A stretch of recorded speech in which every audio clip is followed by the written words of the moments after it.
Yeah, how can you prove that anyone other than me did not eat the carrots immediately prior to that? Can you prove the exact time of day that the carrots were consumed? How do you prove that this is not pre-recorded footage? Whoosh.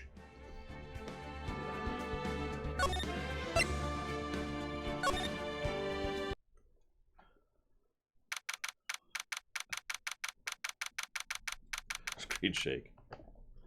You know, one of my favorite stupid things in this series was actually case 2 of the first game.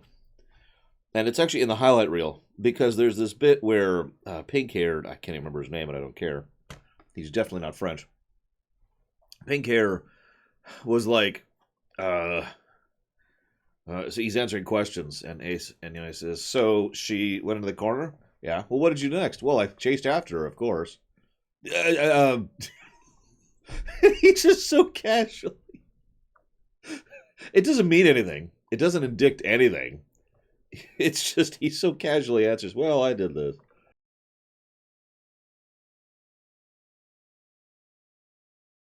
Okay. Hadrian did it? He looks so happy. I'm so glad my manager murdered someone. That's what it looks like. Dude, no way. That woman couldn't do anything like that. Yo.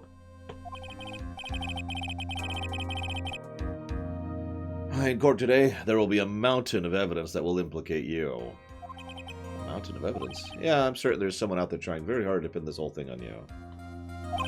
Please, Mr. Lawyer. Dude, like I said yesterday, I'm refreshing like a spring breeze, alright? Yeah, that doesn't mean anything. I can't let any sort of scandal ruin that. Yeah, buddy, I hate to point this out, but the mere fact that you were implicated, even if you are completely innocent, means congratulations. Scandal.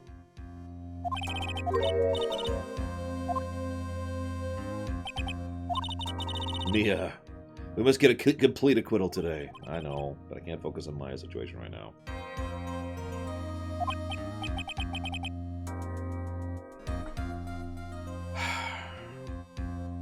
Yeah, honestly, I'm with Crit Source. Can we have Pearl back? I would rather have Pearl than Mia in Pearl. I'd rather have Mia in Maya than Mia in Pearl. Whatever. No matter what, I have to focus on winning this case by the end of the day. Oh, let's get going. That's right. Good morning. This is it, Mr. Attorney, the day of the trial. She's unharmed, right? Well, when I checked on her earlier, she seemed a bit, how should we say, tired. Don't worry. People don't die that easily. Besides, what you really should be concentrating on is winning today's trial. I bet you were imagining that every night, Baronessa. And along with like 700 other people.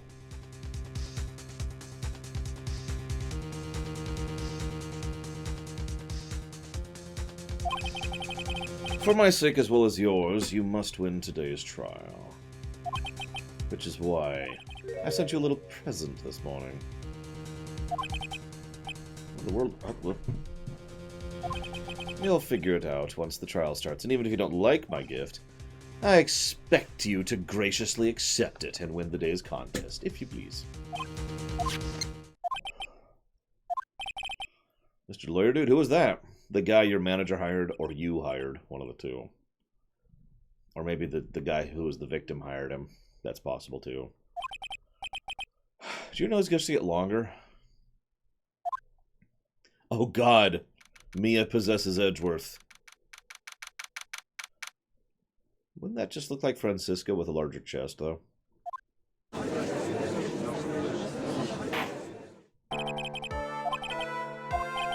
Fence is ready.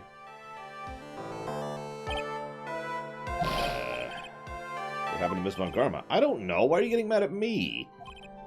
Your Honor, please be quiet, bailiff. Court is in session. If you must tell me something, keep it brief. The prosecutor was shot by an unknown gunman. Thanks to Killer. I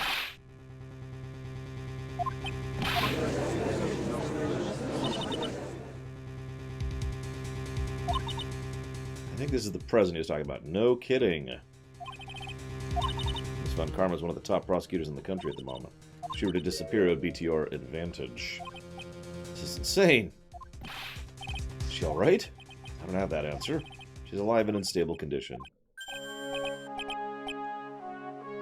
So now we have an even better prosecutor instead. Great. Due to the circumstances, Miss Franziska von Karma cannot appear in court today. I, Miles Edgeworth, will be possessed by Mia! Bwong! Prosecution is ready. Naturally.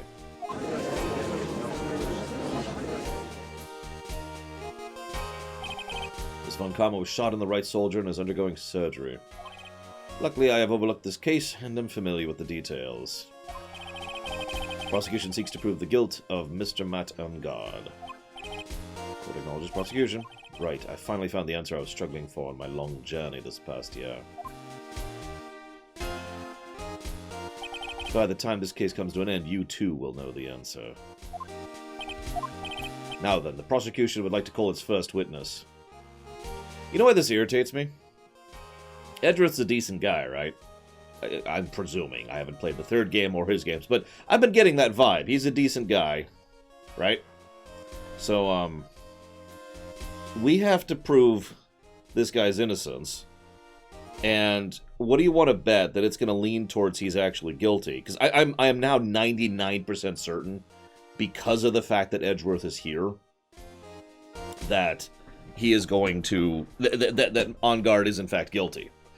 Because of the fact that Edgeworth is here. Because now we have the dramatic potential of the fact that we are now, for the first time, defending a guilty man. And that's going to make Edgeworth go, no, everything I believed in with you were right. And then there's going to be conflict and drama. We're not friends anymore. Breakup. What do you want to bet?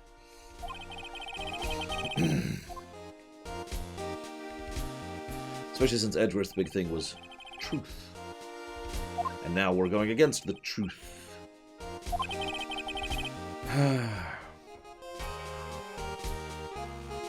I'm a detective down at the precinct for now. After this trial's over, I'm supposed to turn in my badge. What? Prosecution has no need for a depressed witness. Lift your head up and forward like a proud officer, Detective Gumshoe. That's not true, Baroness. Guilty people must die horribly and in screaming pain to a cheering crowd.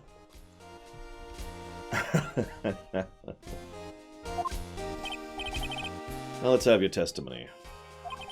Want to explore the various facets of this case, we must start with that. Get ready, Phoenix. This is going to be a very tough fight. Yeah, it would have to be with Edgeworth as my opponent. Show me this answer you finally found, Edgeworth. That is not true. Lawyers totally can choose their clients. At least you're in the States. This murder happened... I suppose I should rephrase that. Defense lawyers can choose their clients. This murder happened after the Hero of Heroes Award ceremony, sir. The victim was found dead in his hotel room. I would too. Like, all joking aside, I would rather have Pearl than Mia for this. Really. It's not... I mean, ignoring the fact that... creepy weirdness... There's the fact that Pearl is a fairly observant person regardless and could still be used, narratively speaking, as someone who points out things that Wright is missing. You know? Anyways, after looking into the cause of death, we believe he was definitely murdered, sir. At first, we thought there was something suspicious about the empty guitar case. However, we later found out the guitar case had nothing to do with the murder. Hey, Lake Demon. There's also the fact... Okay, so we already know that spirit channeling takes a lot out of you, right?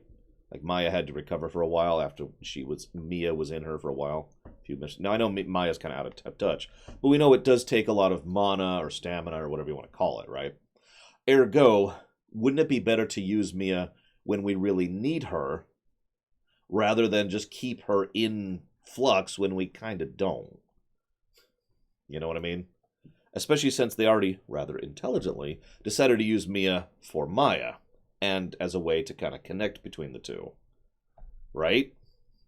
Which brings me to my final point, the decisive piece of evidence. Maya cannot channel Mia, while Mia is channeled into Pearl. Ergo, having Mia channeled into Pearl never makes the situation worse overall, because if Maya, for some emergency reason, needs Mia, she no longer has access to this critical tool within her arsenal.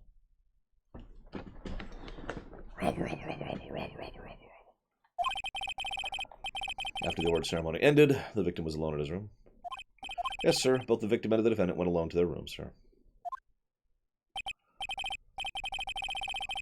You mean other than the time he already did, Django? Mr. Wright, you may begin your cross-examination.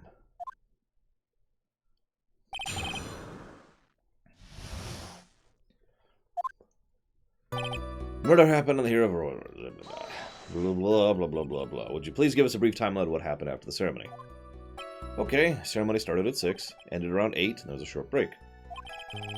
Special post-ceremony show was supposed to start in the lobby 30 minutes later. And that's when the victim's body was found, which is to say the murder occurred during the 30-minute break period. But yeah, like, okay, obviously I'm not making my point clear, so let me try this again. You don't know when you need something until the moment has arisen. And when you're in that moment, you need it immediately. Right?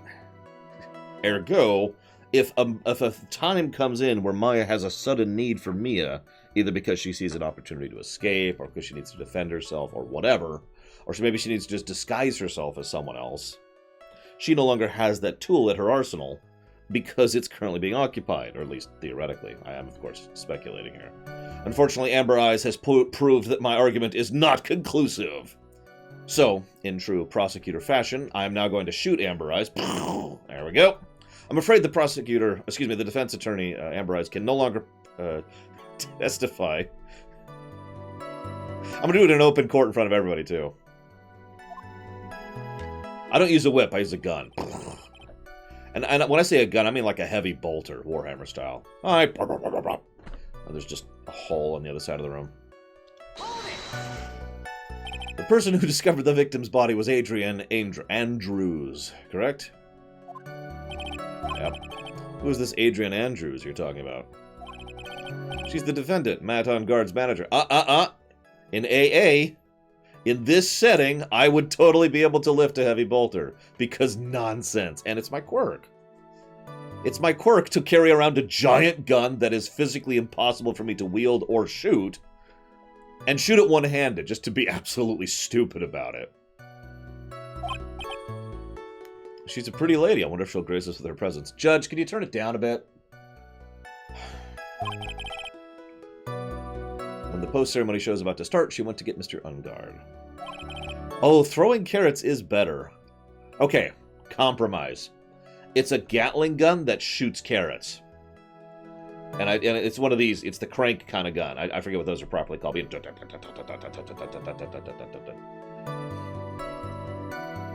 occasionally I'll grab one.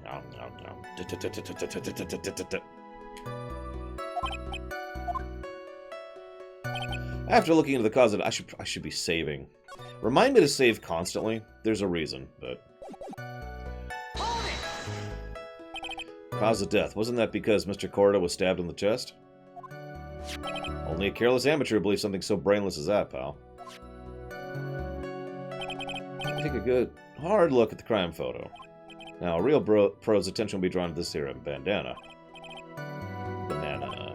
Bandana, sir. It's a thing wrapped tightly around his neck. No, I don't want to explain the reason. Just trust me on this, okay, guys? His banana-scented bandana. Why are you so stupid? Seems to have been stuck in the victim's chest on purpose after his death. We have our crafty murderer on our hands here. Strangled with a scarf, stabbed with a knife. At first, we thought there was something suspicious about the empty guitar case. Why'd you think that? It was empty, pal. Jammin' Ninja doesn't go anywhere without his bright red guitar. And we couldn't find it anywhere on the scene of the crime. Oh, then how about this theory? A fan really wanted a guitar and did the crime to get it. How's that?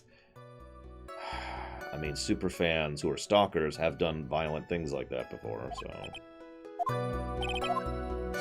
The only fingerprints on the guitar case were the victims. Only the victims, huh? So much for my theory. And yes, Lucolino, this is the second Ace Attorney game.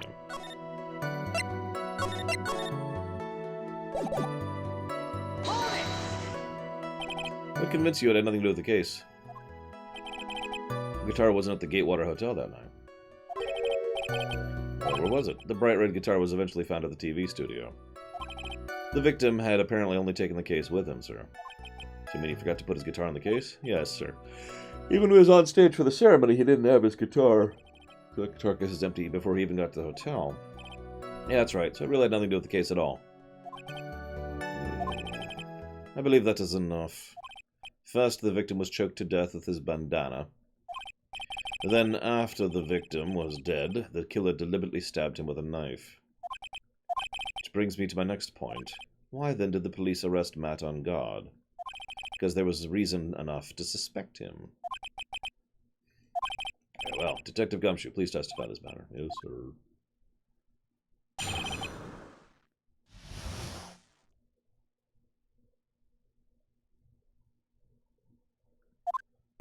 Matt on guard and Juan Cordo were huge rivals. They each thought the other guy was in his way. That's moot enough in my book. As for the evidence, there's the Jammin' Ninja's button. Ripped off the ninja's costume and found in Matt on guard's hakama. The defendant's fingerprints were also all over the knife. Defendant bought the knife for his crime, which makes that a premeditated murder.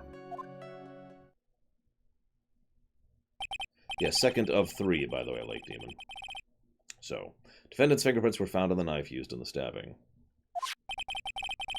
It's sort of sticky on the handle, so the fingerprints came out pretty clearly, sir. That is true, Hazardous. And that's why public defenders are both awful and I feel terrible for them at the same time. Seriously, screw them, though. Yes, it was covered in blood, and it was covered in the victim's blood. All of this points very clearly to the defendant. Yes, it most certainly does. Your Honor, ready to give in yet, right? I'll find the hole in your argument somehow. You can press as hard as you like. Just hurry up with your usual pointless questions.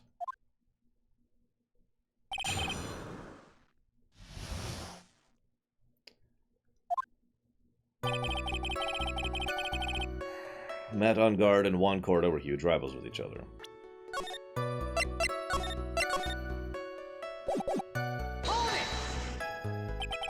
But in terms of popularity, Mr. On Guard won, did he not?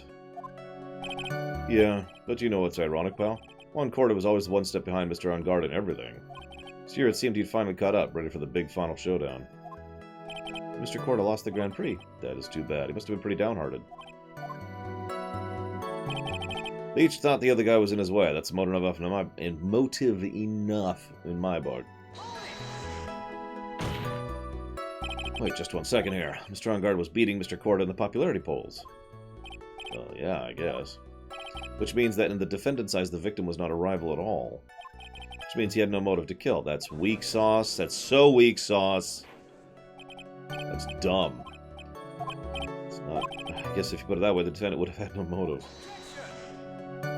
Detective, I'm beginning to see why you were fired. No, not you too, Mr. Edwards, sir. I look forward to your pension negotiations.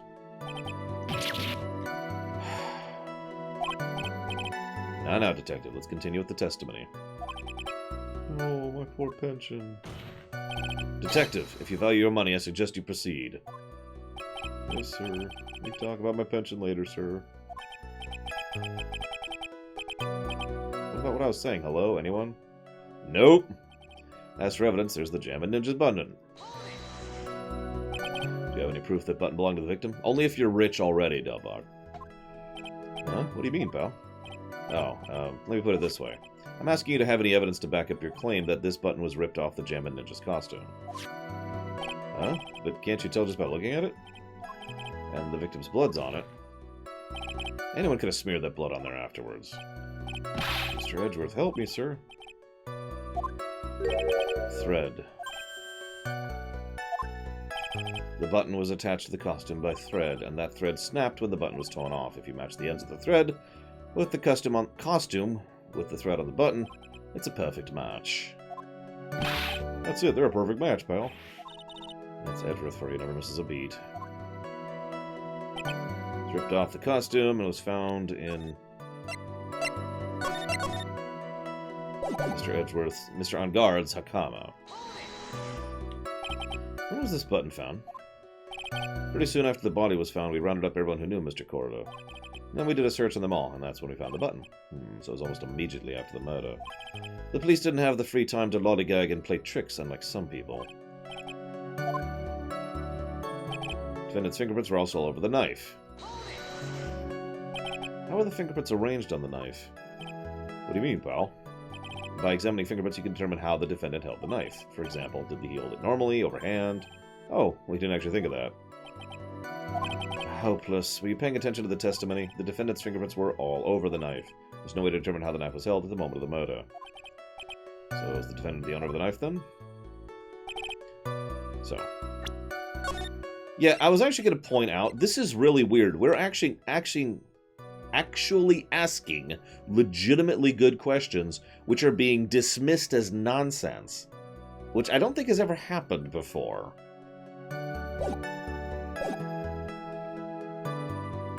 Anyways. Where's the knife? Objection! Wait a second. So the basis of your argument is that this is a premeditated murder is simply that my client bought a knife beforehand? That's right, pal. The defendant did not buy this knife.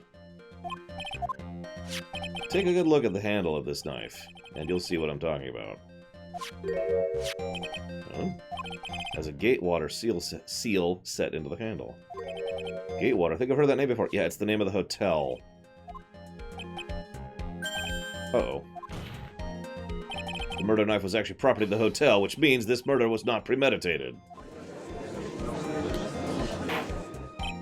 Yes, that is very true. It's a very big... I'm sorry, but the defense is simply too careless.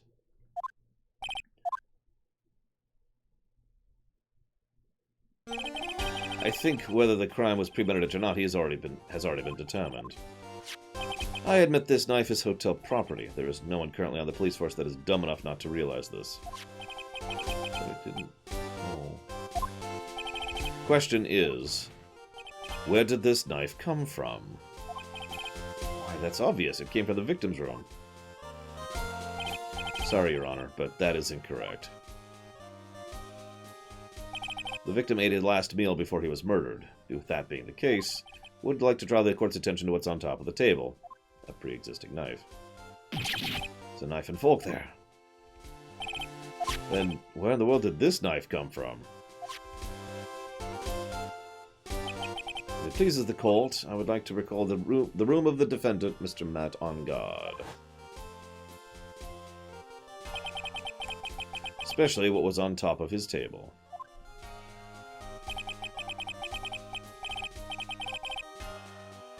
Kinda, yeah, Django. Yeah, this hotel is gaudy as crap. I mean, I'm sure they're not real gold, otherwise it wouldn't stab for Jack, but still. We investigated the leftover dishes for fingerprints, and while we were investigating, we came to the conclusion Mr. Matt On Guard's knife was missing. Mr. On Guard had gone to the victim's room with the knife he had during the dinner. Why would he carry a knife to visit? To kill, of course. And with that, I believe the prosecution has proven this was a premeditated murder. Hi, Nerazaz. Amazing, Mr. Edgeworth. Absolutely brilliant. Brilliantly clear deduction. He's been planning this from the very beginning. It's one of those traps I just walked into. Good morning, Bragwin. A murder weapon with fingerprints and a button from the victim's costume. There's quite a sizable amount of evidence here. Yeah, no frickin' kidding. I can safely say that any further deliberation is a waste of Your Honor's time. Although, I wouldn't mind if the defense were to present evidence not yet shown in court. Evidence not yet shown? He means the evidence the court hasn't seen yet. In other words, new evidence. Phoenix, the judge is favoring the prosecution right now. There's something wrong here. We will lose. Forever! There's one piece of evidence that catches my attention. Something this court has yet to see. Mr. Wright, I will say this one more time. I do not feel that this trial needs to continue at all. However, I'm giving you one chance, and only one. Don't try pulling one of your usual bluffs here. If I mess this up, it's good. It's for all of us. That is a full death penalty. Wow. Take that! No, Amber Eyes. It's a wine glass, is it not? Please look at this photograph. Scene is a mess because the victim's struggle against his assailant. The vase is broken, the makeup is all over the floor. These were all things that were at one point sitting up on top of the dresser. Well, yes, I see your point. However, this glass that is sitting on top of the dresser is mysteriously untouched. The only thing that had not fallen over with everything else is the wine glass. This piece of evidence is more than strange enough to warrant further consideration. Well, what do you have to say? Oh, I mean, it's a little peculiar. Yes? You can stop looking at me with these papa dog eyes. Mr. Edgeworth, what is it, Your Honor? Your opinion. I need your permission, prosecutor, because you're apparently God in the friggin' courtroom. You don't need my opinion. They're not on the list, Lucolino. Excuse me, I keep stumbling over your name. But I have no opposition to playing them. There is no special meaning to that glass.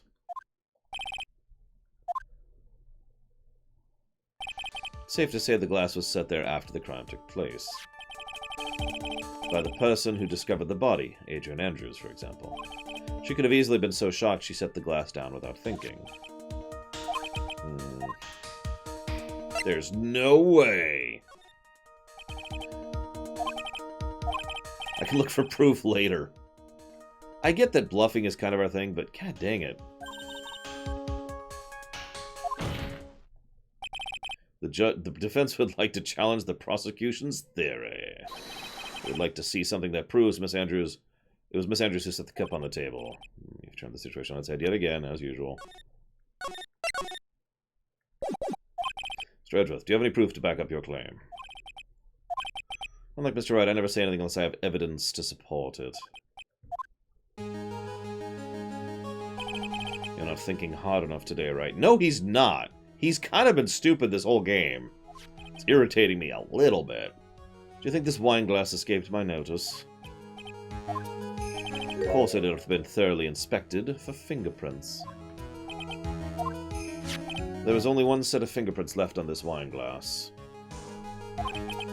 Whose were they? They were not the victims nor the defendants. They were Adrian Andrews. What? This is the shocking part of the statement where we are completely shocked. You notice we're just getting steamrolled this case, by the way? Like, I don't mean in the usual manner. I mean, we're actually specifically doing our usual tricks, and they are just running into a wall. That's why I said the person who discovered the body had left it there. Are we done here, Mr. Wright? I believe I fell into another trap. Miss Andrews was probably holding the glass when she went to see Mr. Corder. But upon seeing his dead body, she was stunned and set the glass down on the dresser. She just said made a lot of sense. Now do you see, Mr. Wright? You can't change any part of the scenario as it explains everything too well. I've thought long and hard of this past year about what it means to be a prosecutor. And from here on out, I will show you the answer I have come to discover. Wait a second, Mr. Edgeworth. I think the prosecution has provided enough evidence for me to enter my verdict. Unfortunately, I cannot allow you to pass judgment yet. The prosecution has yet another witness we would like the court to hear from. Bailiff, please bring in my next witness, which is going to be Old Bag. So, I'd say we have definitive proof that Edgeworth is no longer interested in winning, because he has currently won, and is insisting on persisting. Now, that's actually the second time that's happened in the second game. The first time, Franziska had won, and then allowed us to keep going because she wanted to thoroughly beat us. I don't think that's Edgeworth's mentality. Witness, name and occupation. Oh, for God's sakes. Because the world hates me, Geludo. I'm not even gonna make a sex joke about her.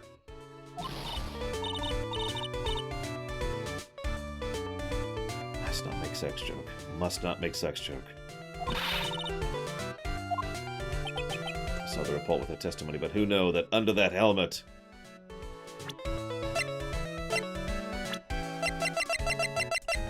It actually doesn't say old bag. It says security lady. It's the wicked witch of the witness stand.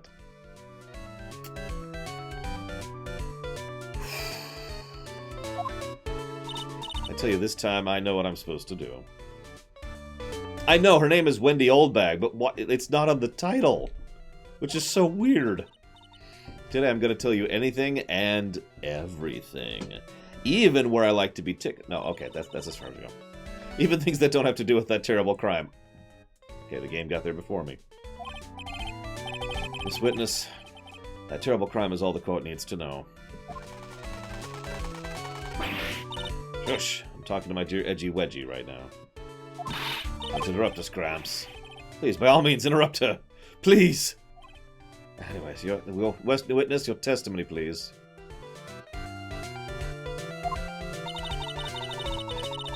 True what they say, the youth are hot-headed nowadays. Not that I mind you being hot-headed. There you go, that's as close as you're gonna get from me today. Now then, what should I start with? The witness is on security detail at the hotel on the night of the murder. Is this correct, Miss Oldbag? It was a great job being able to see my dear Juan. It was almost too much for my little heart to handle. You mean you were a fan of the victim? Look, everyone is crazy over the young guard, saying he's cute in a fresh way or something.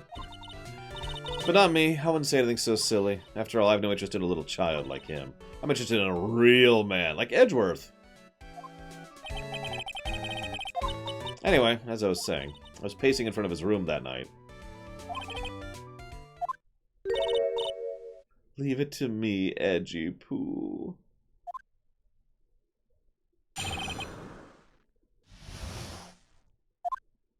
Anyway, after the ceremony, I went to pace around in the hallway in front of his room. There was something I was interested in finding out, you know. Well, since I was on the job, I made sure to keep a good eye out the whole time. That's when someone showed up. It was a man coming out of poor Juan's room. He was on guard, mad on guard. He was trying to sneak his way out of Juan's room. Has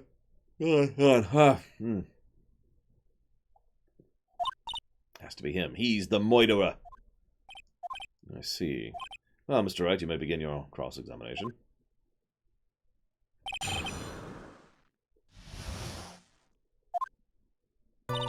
After the ceremony, I went, hang on. Still haven't got the save I want. Mr. Oldbag, what was your post that night? The lobby. I was supposed to help keep up the stage for that trifling show. Yeah, that's why she keeps putting the helmet on Lake Demon. She wants to hide the evidence. I refused to help. I'll have you know it was for that lead-headed samurai show. I even took out a few of the nails. Maybe it was a good thing the show didn't go on. Besides, the manager with the glasses seemed to be working hard at it without me. So I thought I'd take a break and spread my wings a little. And that's when he came to the victim's door. That was something I was interested in finding out, you know. Something you were interested in? And what was that? Something... It's not some little thing I can just go around telling everyone, you know. It's top secret between me and Juan. So she's the Fury? I can see that. Mr. Edgeworth, what's the thing she was interested in? I have no idea. I despise gossip, Your Honor. Should prove relevant, you can always have it appended to her testimony later. Alright. Did the witness stay within the vicinity of the victim's door the entire time? Well, since I was on the job, oh my god, I made sure to keep a good eye out the whole time. And then would you tell us the number of people who went in and out of Mr. Corrider's room? I have no idea. I wasn't born so I could count things for those who didn't pay attention in class. That's why ever since I turned 20, I quit keeping track of how old I really am. Yes, that would explain why your age is not included in the report. In any case, the witness then saw someone, correct? That's when I saw someone coming up. Oh my god! I'm not tired, I'm just out of oxygen because I'm talking constantly. Who in the world was that? I'm not allowed to say. This sort of information has to be carefully guarded from the masses, Sonny. The man that came out of Juan's room, it was... I'm too scared, I can't say his name out loud. Oh, for God's sakes. Can I have Francisca's whip right now? Well, I guess I can tell you since he was such a bad boy anyways. It was on guard.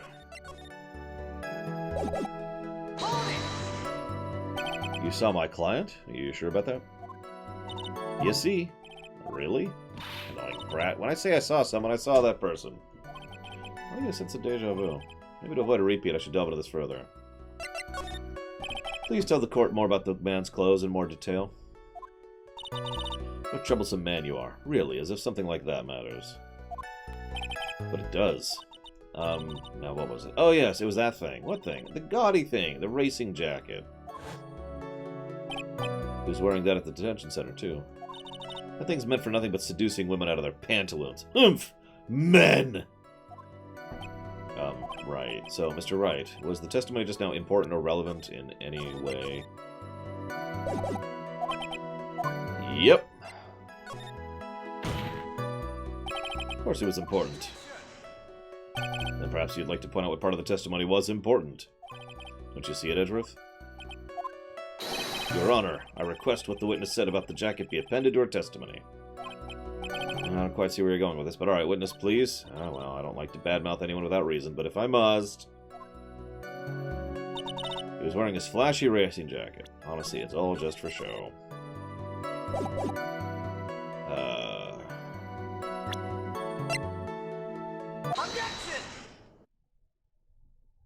Miss Oldbag. Don't say my name for no reason. Do you know what this is? It's the button number 2 on Jammin' Ninja's costume. Now I know she's an obsessed fan. She identified it in a single glance. Give it here. Give it here. If you don't give it to me, I'll punish you with this.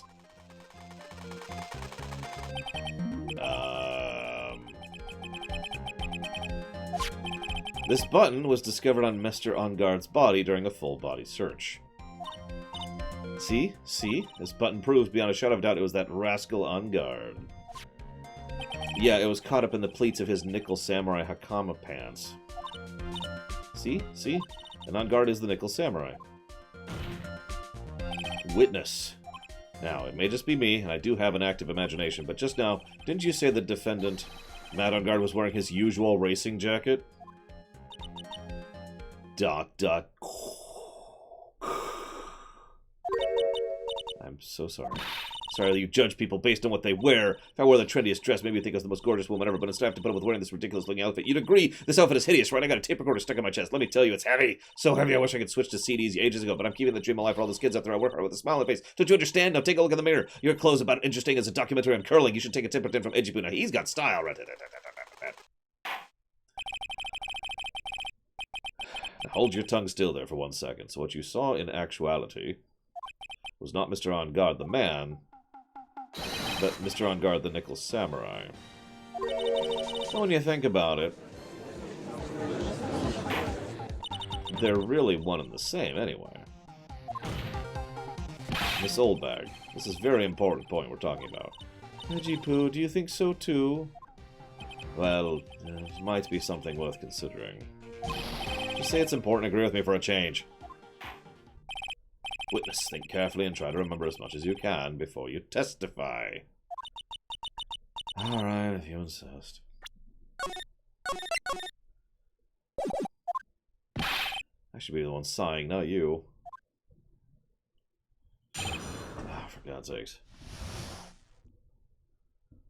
On guard. Yes, now I remember.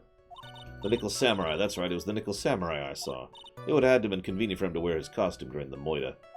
He had to go to that post-ceremony stage show right after the crime, you know. So he must have worn that nickel samurai costume when he was stabbing poor Juan. Right.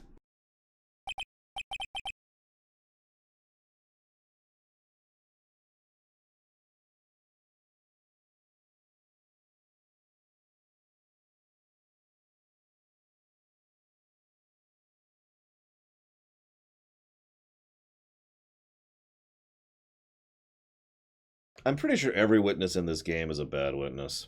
Except Gumshoe. He's okay.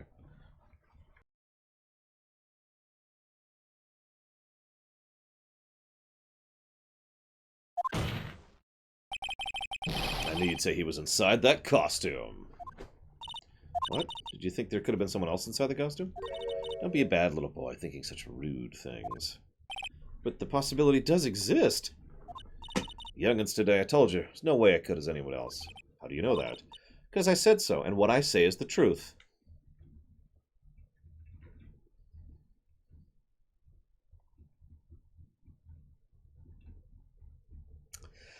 Oh god, I'm going to have to voice Oldbag because I'm the only one who can read that quickly. Or speak that quickly.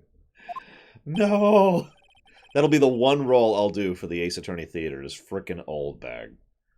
Mr. Right, you make rolls, examine the idiot. I mean the witness. That's fair, someone else might be able to read that quickly. I won't be saddled with old bags.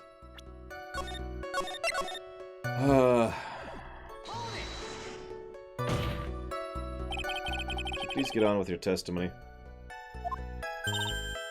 What's your language, young man? What sort of tone is that to take with an elder? My youthfulness isn't what it used to be, so you should forgive me for everything. If you keep barking on me like that, I'll start singing at the top of my lungs. What? A striking figure by the sea, standing all alone is he. He's the Nickel Samurai. Ooh. Mr. Edgeworth, can you please do something about this racket? Witness, I'll give you a piece of gum later if you'd be good and stick to the facts. Okay. You promise, right? And by gum, you mean... No, that's not what I mean! Shut up! I'll be sending the bill for the chewing gum to your office at a later date. You make how much more than I do? The Nickel Samurai. That's right, it was the Nickel Samurai I saw. Be a little more careful with your testimony, please. Not too long ago you said he was wearing his racing jacket, and now he's not? Not too long ago. Well, let me ask you this. Where were you, itty-bitty? What was your grand dream? What? What did you want to be when you grew up, whippersnapper? My dream, huh? Well, I wanted to be Judge Wagner, hero of the public's court, so what? See? And look at where you are now. You're not Judge Wagner, are you? Are you? What I said earlier.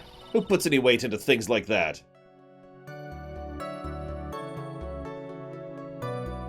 Ugh. I don't even have words.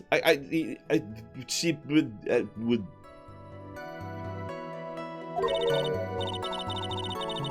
I can't be held responsible for the past. Yes, you can! You absolutely can!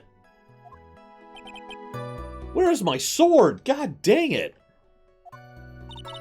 All that matters is the man was inside the costume. Isn't that enough? No! It'd have to be convenient for him to wear his costume during the murder. So why would that be? That way no one can see his face, of course. That's a really, really, really, really dumb line of reasoning, even for you. You would think the costume would make him stand out all the more. You're such an annoying child, you know that? You would disagree with everything I say. I got it. Maybe it was more troublesome for him to change in and out of his costume. I would agree with that absolutely, Nero says, yes. He had to go to that post-ceremony stage show right after the crime, you know. Was there anyone else scheduled to appear at the post-ceremony show? Well, all the contestants were supposed to go on stage in a friendly gesture thing. And that includes the Jammin' Ninja. Of course it included him. That's why when En Garde came out of dear Juan's room, I didn't give it a second thought. Well, anyway. So I must have worn the nickel costume while doing the blah blah blah. Objection! Please take a look at this. Yeah, so it's a knife. Big deal. If you're trying to scare me with that, I'll have you know it won't work. That's not my intention at all. That's the knife that was used in the murder, correct? Your Honor, do you know why this piece of evidence is important to this case? You don't even have to ask. It's because the defendant's fingerprints are on it. Is that what you're driving at? That is exactly what I'm driving at. What are we driving at? Whose car are we driving? Edgeworth. He's got a Mustang.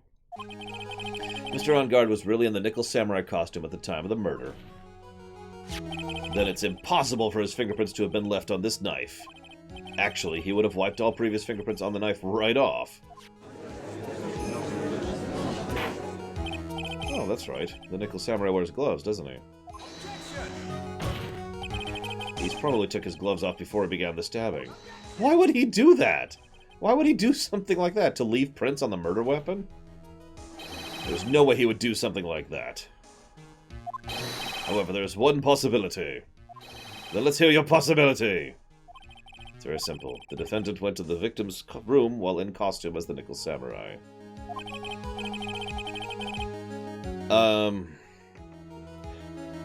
Sure, von Falkenstein, that technically is allowable. No one's ever done that before, but I'll allow it. And thank you for watching my show, sir. I'll put it. Von Falkenstein. Tor 2 and Tor SW. Don't call me Master. Lord, Vec, Emperor, Colonel, all those are acceptable, but not Master. Only Bragwin calls me that. Now, I'm kidding. He's probably just going to relax and talk with the victim about the stage show. Which is why he took his gloves off. The murder did still take place. It's well known there was bad blood between the defendant and the victim. Yes, I've heard that before. Well, Mr. Wright, what do you have to say about Mr. Edgeworth's theory? No, you may not call me bro. Banned! There we go. When the defendant went to the victim's room, he had no intention of killing him. Now, up to this point, are there any problems with this theory? There's a contradiction! This theory contradicts something in an earlier testimony. What are you babbling about? Now, for argument's sake, let's suppose Mr. Engard was the killer. If that's the case, I think it's impossible for the killer to have gone to the next killer's room without intent. Where's the freaking knife? There we go.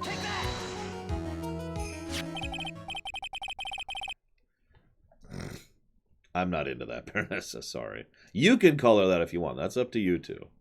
But not me. If my client was in fact the killer, then he brought this knife with him when he went to visit Mr. Corda. Suppose, however, you just said it yourself. At the time, the defendant held no intent to murder. If that were true, then why would he bring a knife? He wouldn't, would he? You'll also notice that Edgeworth isn't really being like, oh my god, you're defeating my argument. Instead, he's been responding with, huh. Yeah, no, I think I already know where Edgeworth is going with this. Your theory was flawed from supposition 1. One more thing.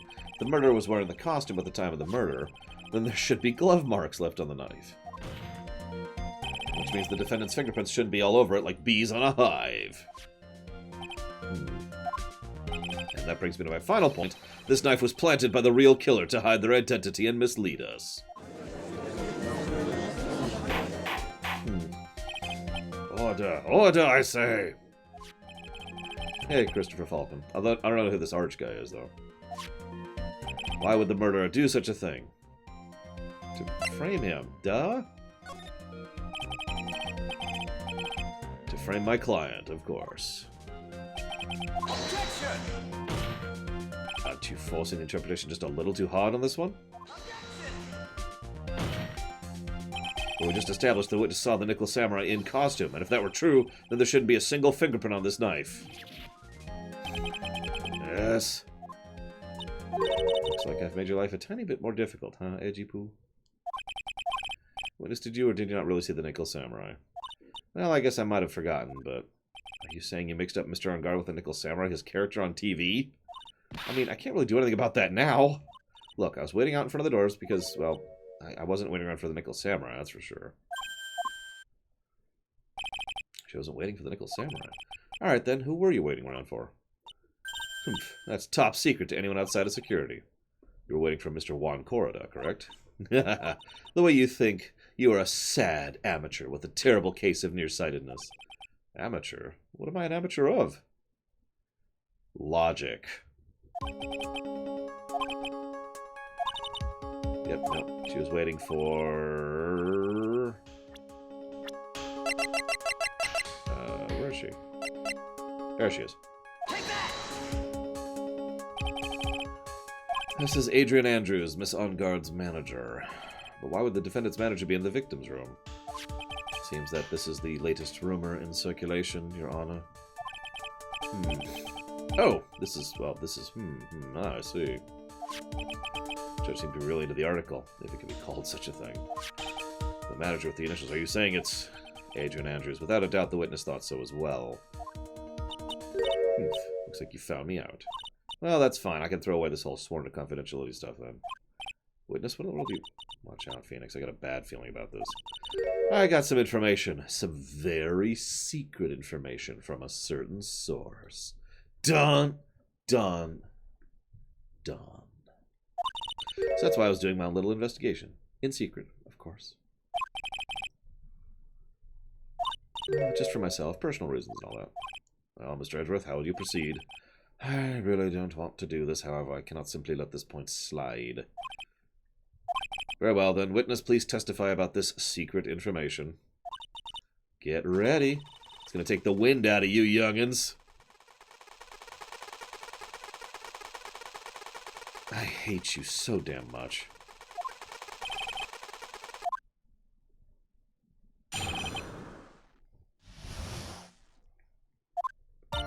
That on guard is one evil man. He thought he could ruin poor Juan by causing a huge scandal. So to do that, he sent his own manager to get in close with Juan. I cannot condone such dirty tricks, so I took action. Oh, and this is top secret. Nobody else but you and me know that. You and me and my God!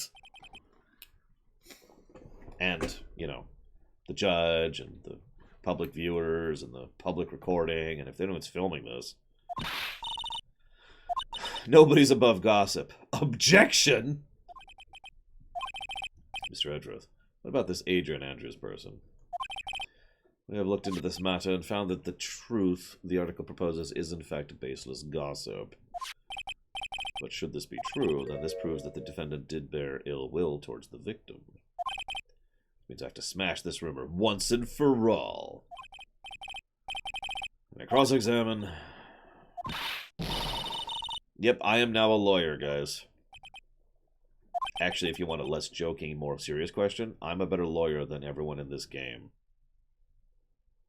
But that's not funny, so...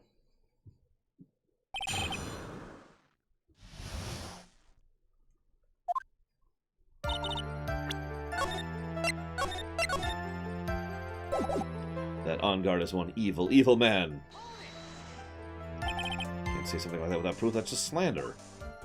But it's true. That woman was getting intimate with poor Juan. Look, it says so right here. Manager to the Stars. But the name of the magazine this came from is called Gossip Land. What? Are you saying a gossip is just a pack of lies? Oh my god. What do you know? I suppose next you'll swear to me that news is 100% truth. Honestly, Sonny, you can't discriminate between news and gossip. Yes, you can! Yes, discrimination is bad, Mr. Wright. On guard will never get me to say touche. He thought he could ruin poor Juan by causing a huge scandal. Scandal? What do you mean by that? You're a dim-witted one, aren't you? I can't believe you don't know what a scandal is. Honestly, what are they teaching kids in the middle school these days? They're teaching them about scandals, according to you. I'm asking what the word scandal means, even I know that much. Well, that on guard thought he could own a monopoly on popularity. So to do that, he sent his own manager. I don't have any proof Mr. On Guard did any such thing. You must be suffering from shock. The shock of hearing the truth. And now since you're so much in shock, you can't do anything. You're right, I can't do anything, but I wish I could do something. Alright then, show me what you got. Can you show me proof that On Guard didn't bear any well? No. I don't have anything to offer. See? Just as I thought. Guilty before proven innocent. I'm just gonna not read any of that because it's just stupid drivel that I'm kind of tired of. So, what do you mean by I took action? Like I already told you, I was lying in wait close to the crime scene. Once that slimy woman came out of Juan's room, I was going to capture her and teach her a good lesson. Something you youngins need. You were going to teach her a good lesson? I was going to make her eat the damaging beams of my ray gun. No, stop! Oh, it was too bad the woman didn't come through the door that night. Oh, this is top secret, right?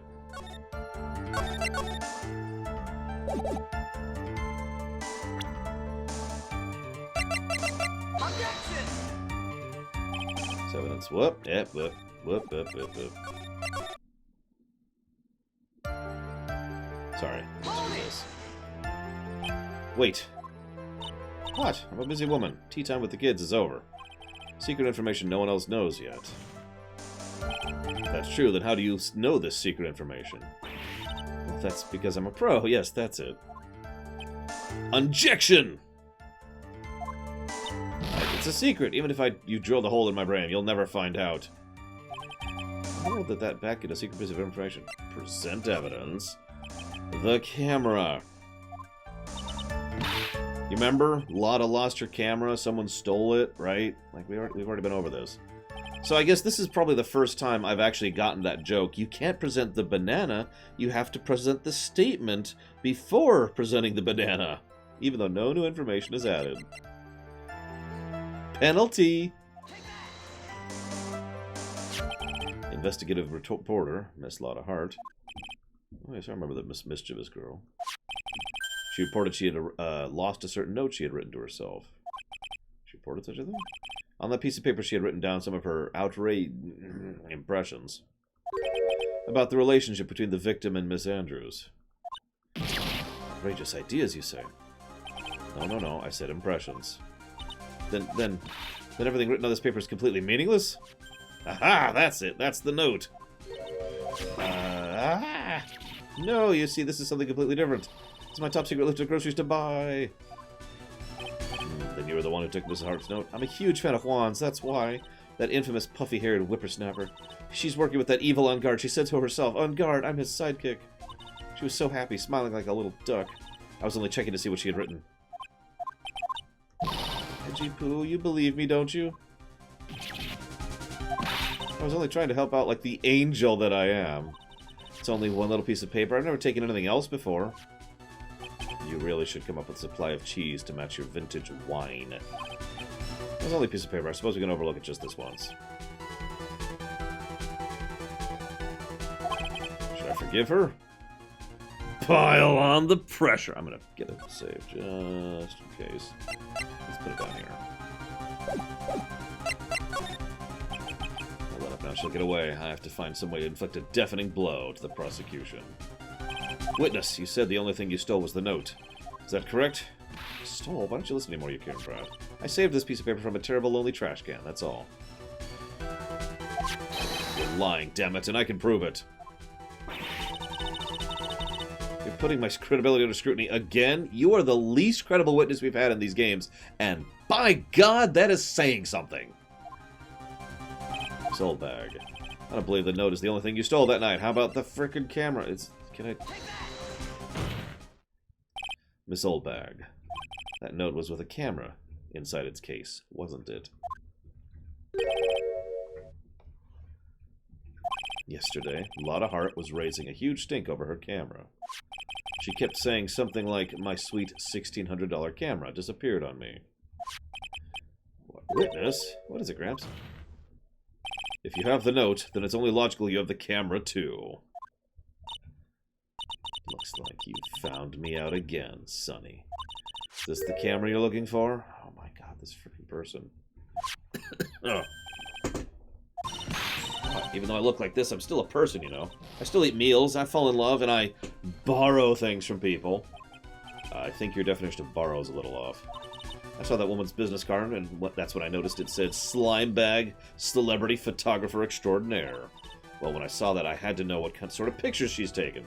I'm a professional security guard. It's my business to know these things. And it's definitely not because of gossip. Bailiff, check this camera's photos. Hurry. We must examine them at once. Oh my god. Well, Mr. Ashworth, what do we have? There's only one photo that seems relevant to the case. Okay. So that's the Nickel Samurai, as previously indicated.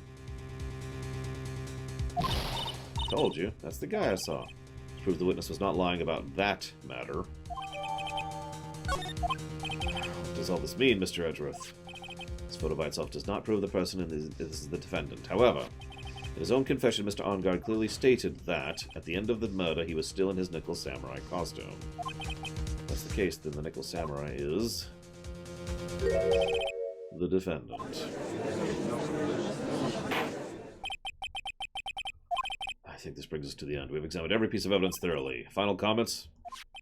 Do you agree this photo is decisive evidence?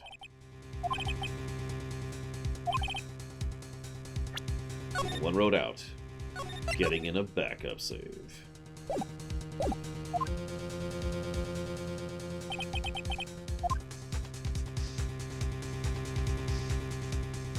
So there's only one thing I can notice that's off about it. That's the absence of blood. Something strange with this photo. I knew this was coming, right? Your thoughts, Mr. Edgeworth? I think we can all agree there's nothing strange with this photo. There's no way for the defense to debunk this photo, even with a bunker buster. Is that what you plan to do, Mr. Wright? No way. Please look at the photo one more time. If you really believe honestly, you should get one chance. You should take a good shot, especially when it counts. Let's hear your objection. This is an insta-kill.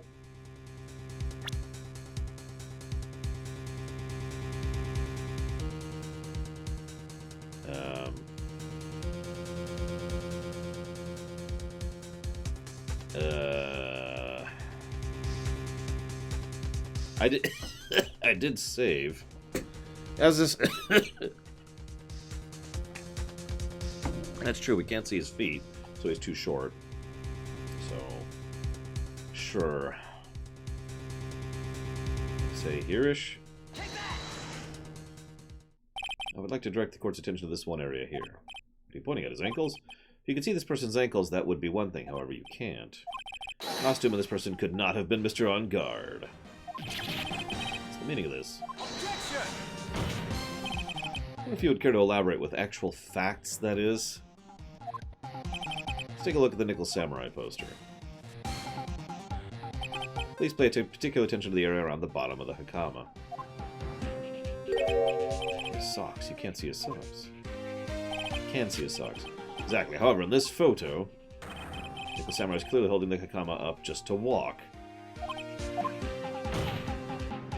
There is only one explanation for this. The person inside the costume is clearly much shorter than the defendant. Alright. I've turned things around for myself this time. That'll probably do. It's curious. What is? Edgeworth is unusually calm today. He's just letting the trial run itself, as if he's only along for the ride. What do you mean by that? I can only guess that perhaps he doesn't feel under attack at all. He hasn't attacked, then I haven't damaged his case at all? Edgeworth, where does this leave us? That person in this photo is not Matt Engard, then everything the prosecution has tried to prove has become meaningless. I figured it would come to this. Right, I have something I want to ask you. I think you have proven that the person inside this costume is not Matt Engard. In that case, who is this a photo of? Who's the person wearing the Nickel Samurai costume? Don't stress out, it's very simple. It is very simple. And I think we're good on saves, so we'll start saving regularly now. What you should be focused on is Edgeworth's attitude, don't you think? Yeah, why is he so calm? Right, let's hear your thoughts. Who's the person in this photograph? Her.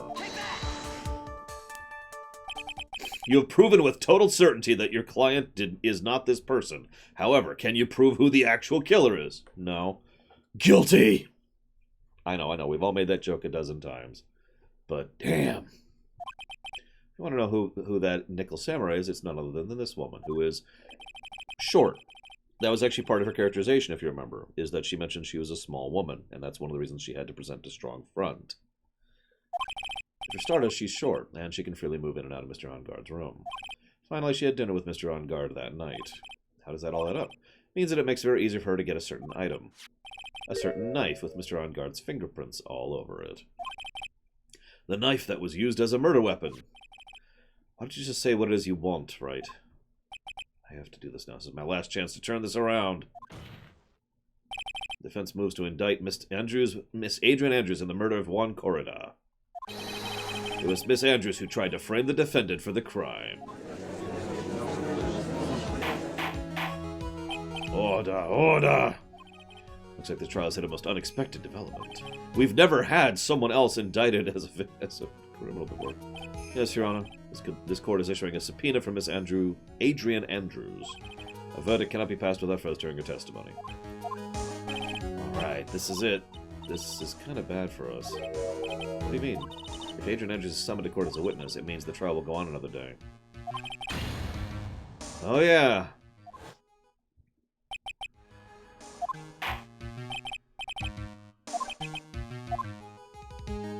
Objection! 0, Lake Demon. So far. Objection! Please, Your Honor, continue the trial. You must pass a verdict today.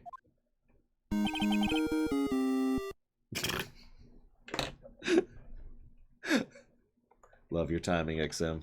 Ah. And I will put that towards Dragon Age Origins. And thank you very, very much, sir, for your support. I can't do that. We cannot hear Miss Andrews. Hold it! I abhor wasting such valuable time. Edgeworth? Your Honor, I request you please continue with today's trial. We cannot continue due to this unexpected development. Unexpected development? I think you underestimate me, Your Honor. What do you mean by that? Mr. Phoenix Wright would slave his way to subpoenaing Miss Andrews as and all happening according to plan, even if Wright was a bit slow to catch on. What? What is the meaning of your statement, Mr. Edgeworth?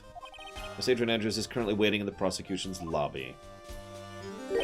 She is the next witness. It was planned out in advance by that man? I knew there was no way Edgeworth would overlook Miss Andrews. Looks like the battle's far from over. Exactly. Very well, we will call the next witness. However, we should have a 10-minute recess. Not a recess, it's a recess. It's a little different. I don't think he does, Sierra Mike. But again, that's all, there's no like real logic to that. It's just kind of, you know, narrative law. I need to do something real quick. Please forgive me.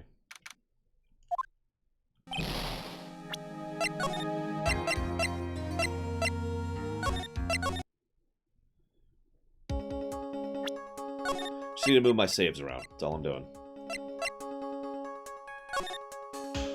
There we go. Let me load this one. And we're back here. Dude! Can't believe Adrian. No way! Not cool and collected Adrian Andrews. She is your manager. It would have been very easy for her to pull this off. The only person who had easy access to your knife used at the dinner was her. So after the ceremony, during the break, huh? Huh. He's dead. Oh well. He wasn't that good in bed anyways. She could have also easily planted the blood-covered button in your Hakama. Wake up. Dude, you're saying it was really her? Yes, she's the real killer.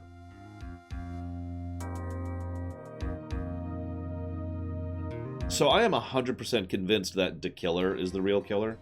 The only thing I'm still debating is who hired him. And unfortunately, I haven't heard anything to clear that up at all.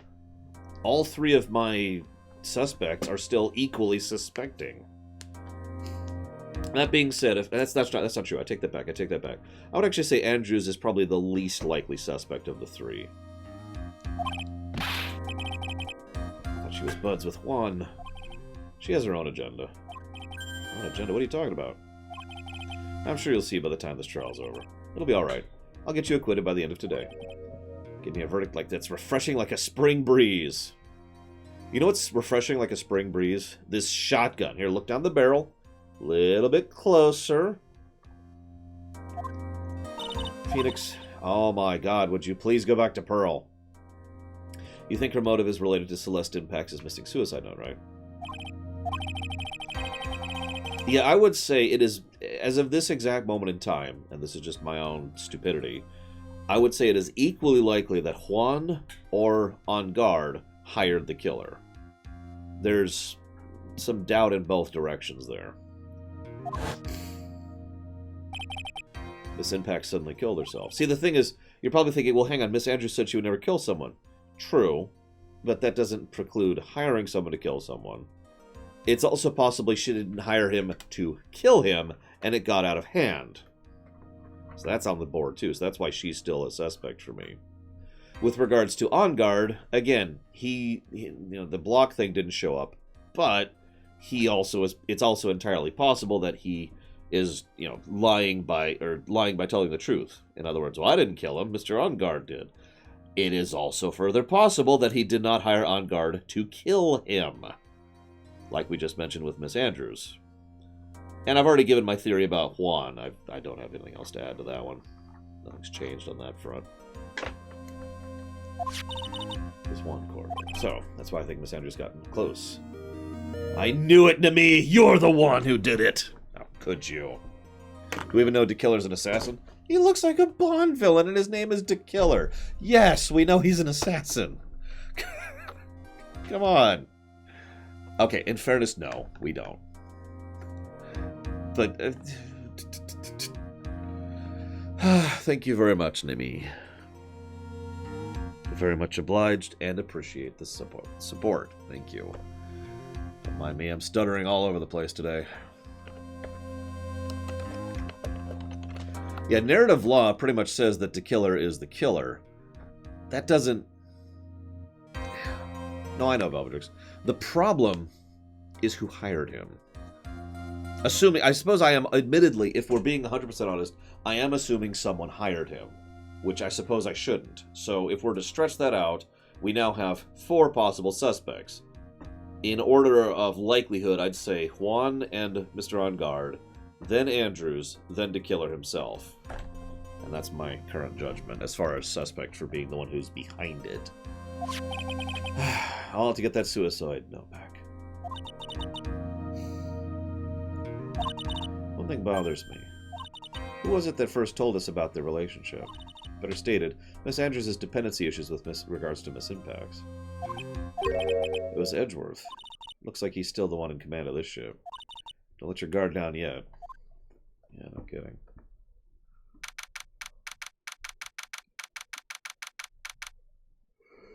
Yes, Francisca. No, if I'm being completely honest,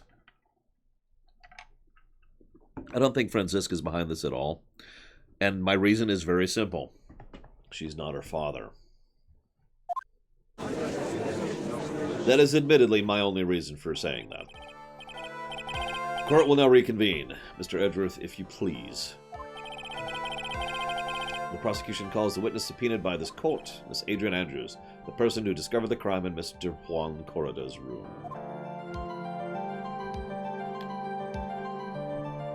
What is your occupation? I am the manager of the defendant in this case, Mr. Matt On Guard. Before we begin, Your Honor, I have one request. I'm sure everyone in this room is wondering the same thing, and would love to find out more about my relationship with the victim. After all, it was the topic of a certain weekly magazine recently. I have no idea what you mean. I've never heard of Gossipland. If the judge was ever a prosecution witness, he'd do all my work for me. No kidding! Anyway, I was wondering if you could tell us about your relation to the victim. Objection! Her relationship to Questy is not part of the equation. What Questy does in his own spare time is none of my business.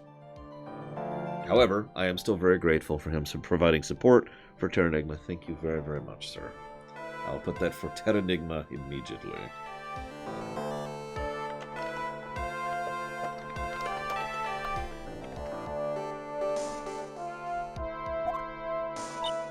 I was seeing Mr. Corrido. I was also aware of the rivalry that existed between Matt and Juan.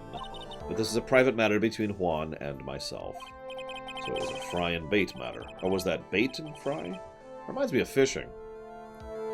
And then the judge's head detached from his body and floated away for all the vacuous space that was in between his skull. I didn't kill him. Yeah, that's nice. No one's accusing you of that. I think there's someone who would beg to differ. There's manipulating evidence, and then there's killing someone. That's kind of my point. There are lines. There's degrees of severity. Edgeworth was not above manipulating evidence too, but he would never go to the point of actually having someone killed or killing someone. Von Karma, that is to say Manfred, had no problem with shooting someone over the crime of sullying his record slightly. Witness, please testify to the court about what happened when you discovered the murder had taken place. Dun-dun-dun-dun.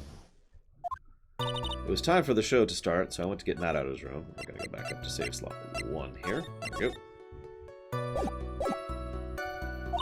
After that, I went to Juan's room, and there was his dead body. I was in shock. What I saw was naturally the exact same scene as the crime scene photo. Felt as though I was about to faint, so I poured myself a glass of juice. Yeah, Manfred is... Whoo! I suppose that's a fair distinction, Max Time. I would say, you know, splitting hairs, but it is a fair distinction. So let me try saying this in a slightly more generic term. Both Edgeworth and Francisco were totally cool with just deciding to fake it in order to win. Sadly, I didn't remember not to touch things at the scene of the crime, and I disturbed the crime scene by moving one thing. That's when the fingerprints on the wine glass were made, Your Honor. Well, Mr. White, you may cross-examine the witness. So here's our first power outage. Power blip, rather.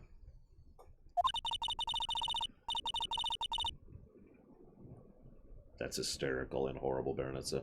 Although you might not be able to hear me right now because I might be offline. We'll find out in a moment.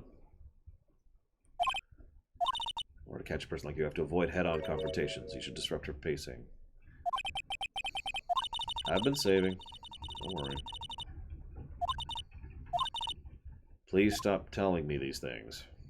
Okay, we're still currently online. That's good. It's pouring rain here, and... yeah. Get our save up here. Yeah, if you hear that loud clicking, that's my UPS kicking on. Glad I went to Juan's room. Oh, whoops. Actually, no. Okay, that's a lot of clicking happening, UPS.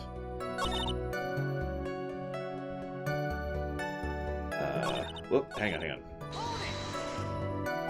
You were in shock? What? Was I not supposed to be? Despite how close they were, I doubt she had romantic feelings to Mr. Corda. Yep, all business. Anyone randomly stumbling upon a dead body would be in shock. You can't seriously expect a young beauty like her wouldn't be shocked. Somehow I don't think beauty has anything to do with being shocked or not. Let's see. Well, naturally. What I saw was naturally the same exact scene as in the crime scene photo.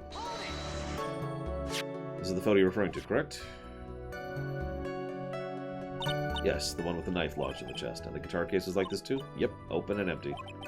And then what did you see next, witness? Felt as though I was about to be faint, so I poured myself a bit of juice. Juice? Yes, there was a bottle of tomato juice on the table, so I helped myself. You didn't drink any of it, did you? Huh? There was no lip marks on the wine glass to suggest anyone drank from it. I wasn't feeling terribly great, so I set the glass down without drinking it. Miss Andrews, I would like to confirm with this one more time. When you discovered the dead body, you were in great shock, and that's when you poured yourself a glass of juice. What of it? My mind really was a complete blank at the time.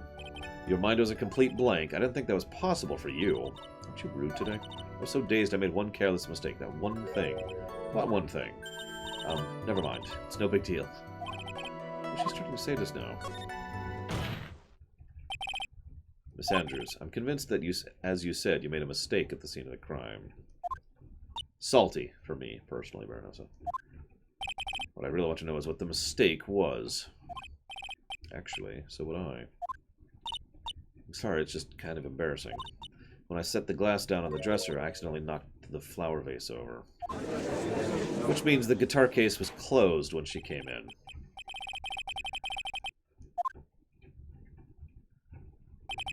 The mess of glass shards.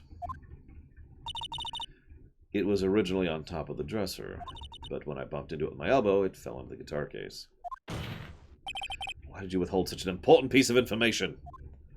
I'm sorry. I thought that since the crime scene was already in disarray, that people would simply assume the vase was another part of the mess. Looks like yet another fact has come to light. Please add anything necessary to the testimony. I'm sorry, I have nothing more to add. I didn't touch anything else. I was the one who knocked over the flower vase where it fell onto the guitar case. This is obvious. Whoop, whoop, it whoop. Objection!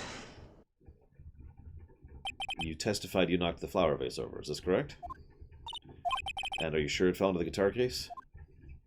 Is there some problem with what I said? It's not some problem, it's a major problem. It's true that the top of the guitar case was wet with water. However, that's exactly what's so strange. Miss Andrews, you testified the vase fell into the guitar case. However, if that was true, the case should have gotten wet on the inside, not the outside. That's very true. Furthermore, there's one other thing strange about this guitar case. Let's take another look at the crime scene photo.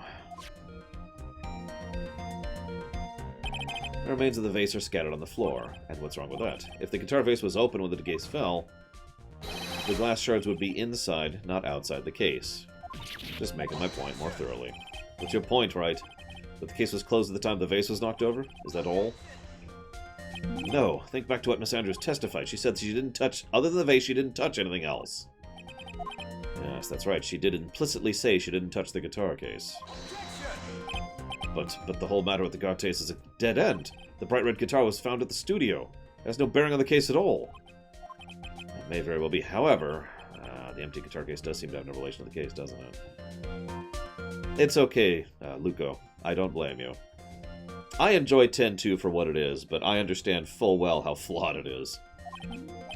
It's funner to play than watch, I'm sure. Mr. Wright, do you think we need more details? Yes, make her testify! Empty guitar case. I believe this is a crucial piece of the puzzle. I can't believe anyone would reach for straws like this, but it is you. Alright, fine. Miss Andrews, please testify to the court about the guitar case. Yes, Your Honor.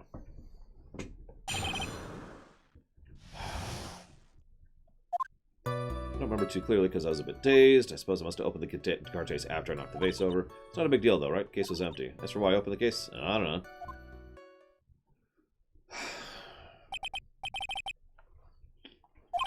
This wastefulness is such a familiar feeling by now that it's almost comforting. See you around, Lake Demon. Have a good night. Whoops, whoops, whoops. Anyways, I'll just go ahead and cross-examine using any way to change the topic. A convenient escape for a weak man. Who knows, we might finish this case today. And start the third game. I would bet on it, but you never know, we might. Oh, what? During your testimony just now, you remember those events clearly in your mind. Well, you see, you sure you're the one who opened the guitar case? She's waiting for someone to tell her if she should answer or not. Oh, Miss Andrews? Yes, it was me. Suppose I must have opened the guitar case after I knocked the vase over. Yes, a real fan would know exactly how many points are on this badge that you can't even see on the stream. On my lapel. Ha ha! Only a true fan would know that! So, you opened the guitar case then? Yes, well, maybe. Why did you open the guitar case? Miss Corda's dead body was right in front of you, wasn't it? I would think the first thing you would do is call for help, not open a guitar case. And the witness has said multiple times when she found the dead body, she was dazed. Maybe I was curious to know if the bright red guitar was alright or not. I thought maybe the criminal took it. Oh. There's another power blow. Why'd she care about a bright red guitar? But getting back on topic... It's not a big deal, right? The case was empty after all. Was it really empty? I was wondering if when you opened the case, the guitar was still inside. How long have you been a lawyer, Mr. Wright? Have a little professionalism. The bright red guitar was found at the studio. These trials would be over in half the time if you just pay attention. Yes, pay more attention, Mr. Wright. That's why I opened the case, even I don't know. Is that because you were shocked and dazed? Yes, that's probably it. I'm thinking of our address. Blah, blah, blah, blah, blah, blah. Okay, so let's get a save in.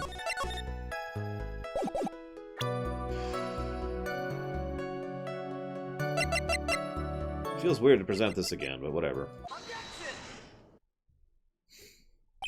There's no way you were the one who opened the guitar case. Why would you say that? It's elementary, my dear. Because the only fingerprints on the guitar case were those of the victim. I just feel weird keep presenting the same evidence, you know? What is it, Miss Andrews? You shouldn't assume just because I must have left prints just because I touched the case. What do you mean? What if you were told I was wearing gloves at the time? Then you're lying because we have your prints on the glass. Even Edgeworth pulled that out. Why would you wear gloves? It was the night of the awards ceremony, so of course I dressed up for the occasion. Yes, now I remember. I'm almost certain I was wearing a pair of thin gloves. Well, Mr. Wright. That's strange. You're wearing gloves? Isn't that strange? Why is that strange? Do you have something that proves I was not wearing gloves? Yeah, the frickin' prints on the wine glass.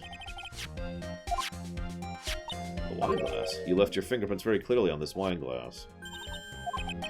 Even if you took your gloves off when you poured yourself this glass of juice, wouldn't you think it was just a little strange that you put your gloves back on just to open the guitar case? Her glasses! Oh, it's okay. She's got a spare. Did she just keep... I mean, I have spare glasses too, but, you know, that's because I've had experience with wearing glasses for the last 20 years, so... And yeah, now there's glass just in her eye. Looks like you hit the nail on the head this time. Thanks, Pearl. I believe that guitar case plays a very important role here. Actually, I do too, but I don't know why. I wonder if it really was empty, though. But the guitar was found at the studio. Phoenix, drop your presumptions and use your brain. What was in the guitar case was not the guitar. I admit it would be unnatural for someone to do that. So the witness was not wearing gloves, despite the fact that on the case... Your Honor, this is obviously the defense's usual misdirection tactic at work. Steer the court towards an unrelated topic and Lilith's knowledge is misguided. No, Your Honor. Please recall that Miss Andrews had testified the vase fell onto the guitar case, which means the case was closed when the crime took place. However, it's wide open in the photo of the crime scene. I'm sure this guitar case has some relation to the murder. If you're so sure, right, then I'm sure you can somehow substantiate your outrageous claim, right? Please, enlighten us as to why the guitar case has anything to do with the murder. Can you do that, Mr. Wright? Let's suppose for a second the bright red guitar was not the only thing that could have been in the case. You don't mean to suggest there was a black guitar, so you intend to push your theory that the case was not empty? Is that it? I would say something I didn't intend to prove. Deflate that head of yours! You haven't proven anything yet. Now then, let's have it. What was inside the case at the time of the murder? The costume. Is that it? That's the one. Take that! Look at this photograph. What's important is what's in the picture, Your Honor. Can someone do me a favor? Look up what date Look at This Photograph came out by Nickelback. I'm actually curious of the relation between that and these games. What I'm proposing is, inside the guitar case was the Nickel Samurai, the hero's very own costume. What? Right, explain yourself. Are you saying the witness opened the guitar case to take out a costume? What insane point would there be to doing something like that? That insane point would be to wear the costume, of course. August of 2005, so after it. Okay. I was just curious. Miss Andrews put it on to hide her identity so she could make her escape. After all, you couldn't let anyone see you leave, could you, Miss Andrews? Hey, TMS. Hope you won all your matches. I refuse to accept your theory. Do you have anything to support such a preposterous idea? Just outside the door was an investigative photograph who was starving for a big scoop, and in the end, she managed to get this shot, correct?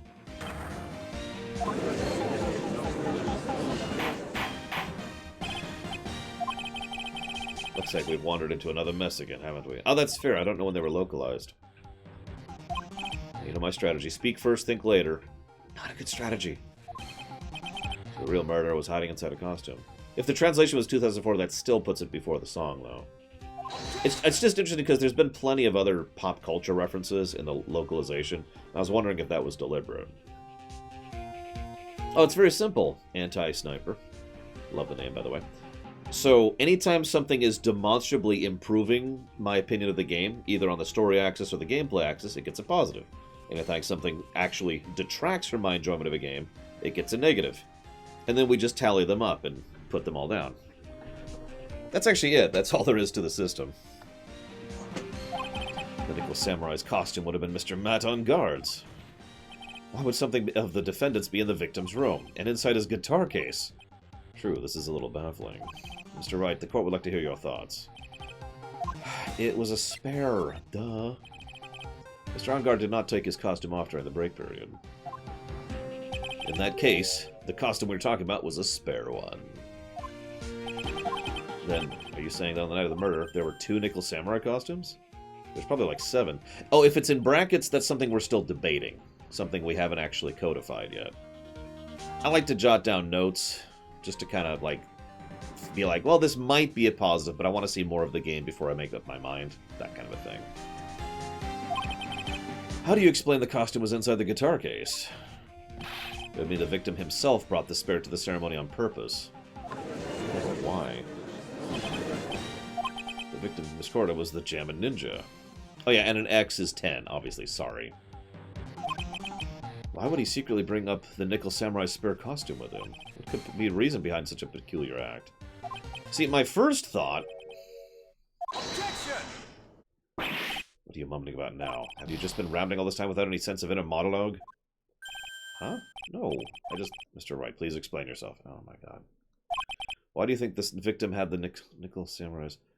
So, okay.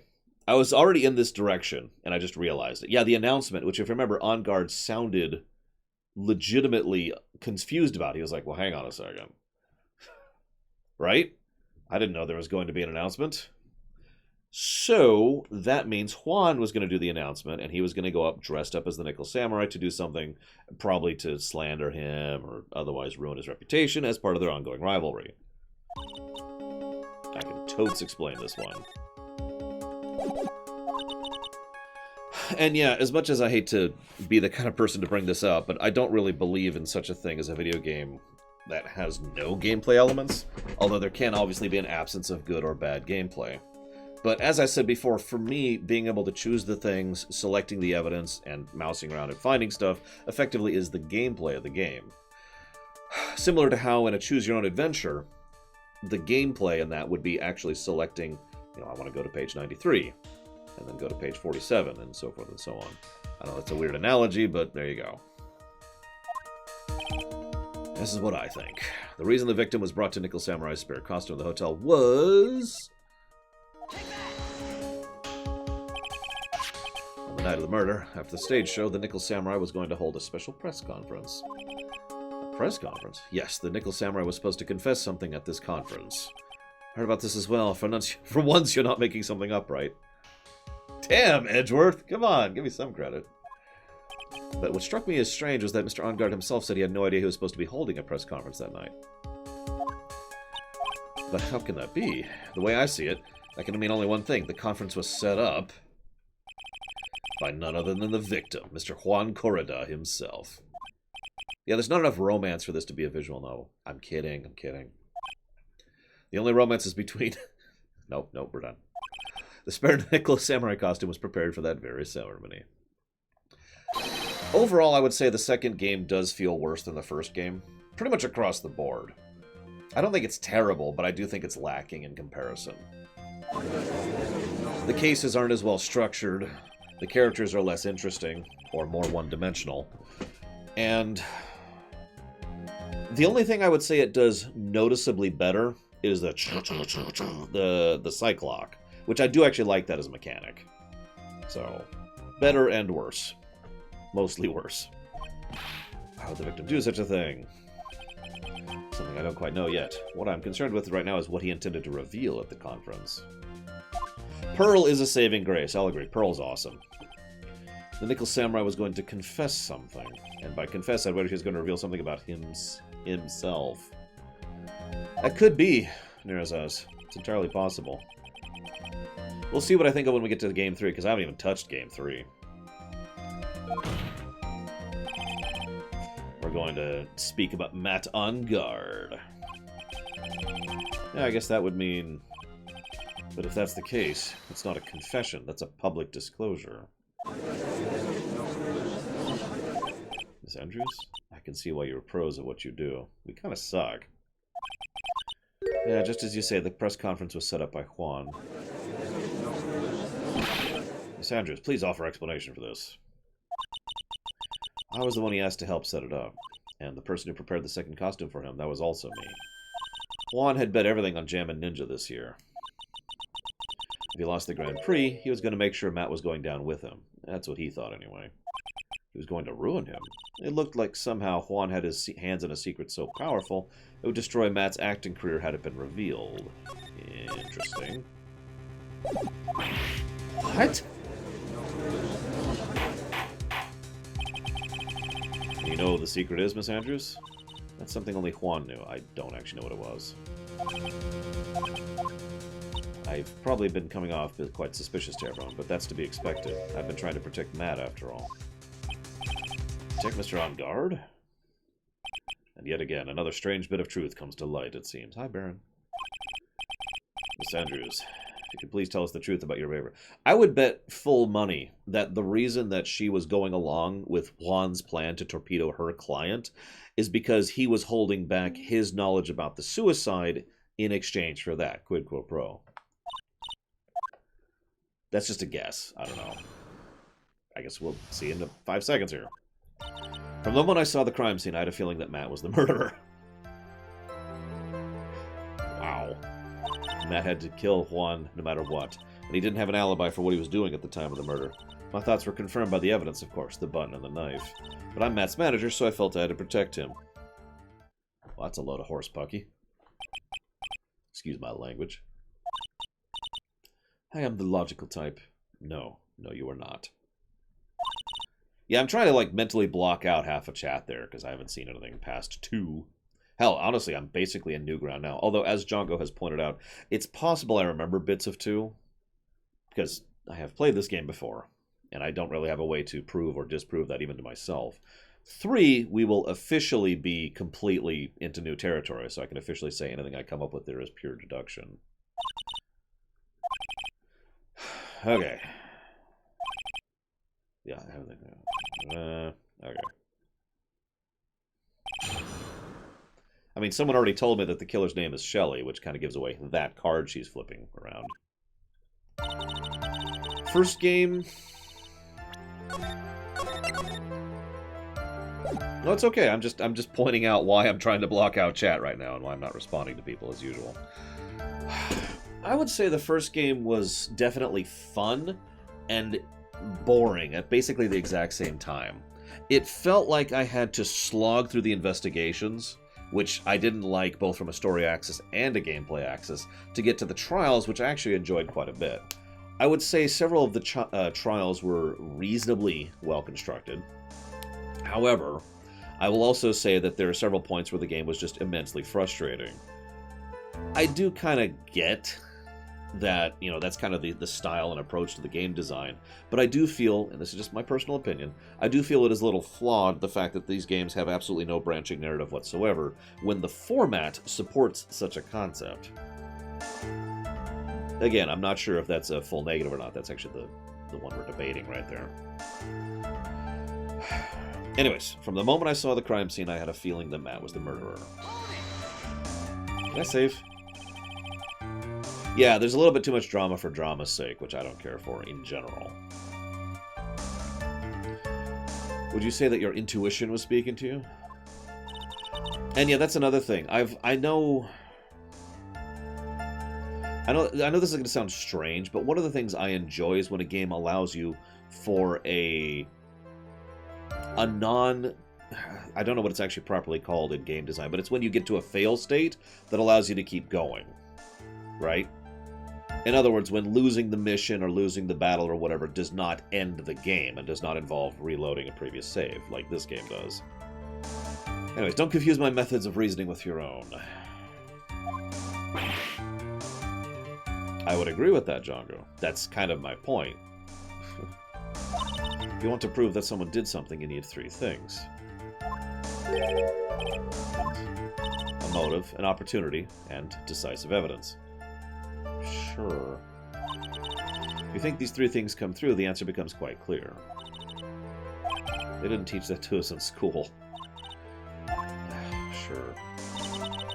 Matt had to kill Juan, no matter what. Let's get in that save that I'm not sure I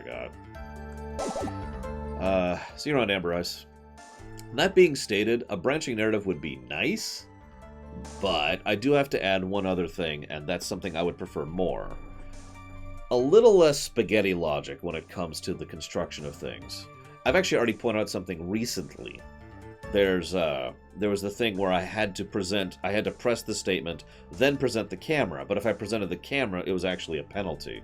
There are many instances of that throughout the games that I've seen so far, which personally I feel are spaghetti logic, you know. I mean, there's a reason it's made fun of, right? Press. Actually, yeah, Wing Commander's not a bad idea of a proper fail state, too. Where you could keep track, where you could keep playing if you lose a mission. Some missions, not all, obviously. Which is the other critical thing. Not everything should be losable. Par exemple, let's say you have a mission where you need to prevent a nuke from destroying your city. Then obviously failing at that would mean you're dead, so you know you can't keep going there. But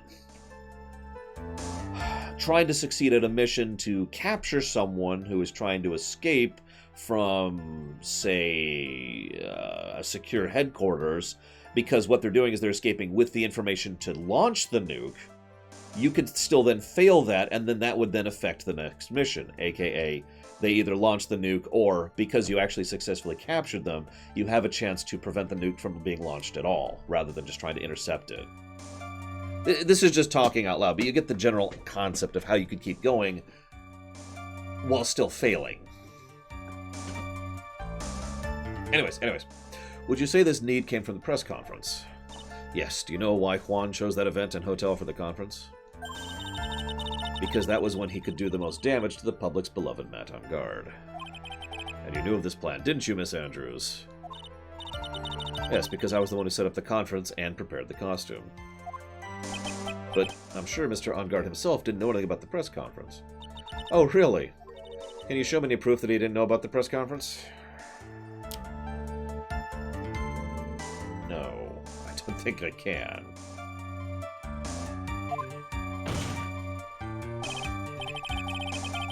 Anyways, the important thing here is the information was not in your testimony. Yes, I agree. Please correct your testimony.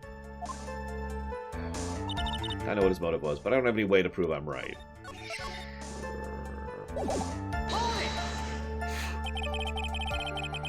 Mr. On Guard done something to hurt or betray you personally? So in this kind of a circumstance, I think a branching narrative would be more to... So if I was designing this type of game, let me just do that for a second. The direction I'd want to do is make it so that rather than there is only one possible method to prove you're innocent, make there be multiple methods to prove you're innocent. Or make it so that you could fail, but then have maybe like one last chance as... I can't think of what they call that all of a sudden. There's actually a term for that, and I can't think of it. It's when you try... It's appeal. Have like an appeal chance, and under the appeal things are harder because things are slandered against you already, but as a consequence, blah, blah, blah. But again, the other... the more real... Yeah, I know, Django.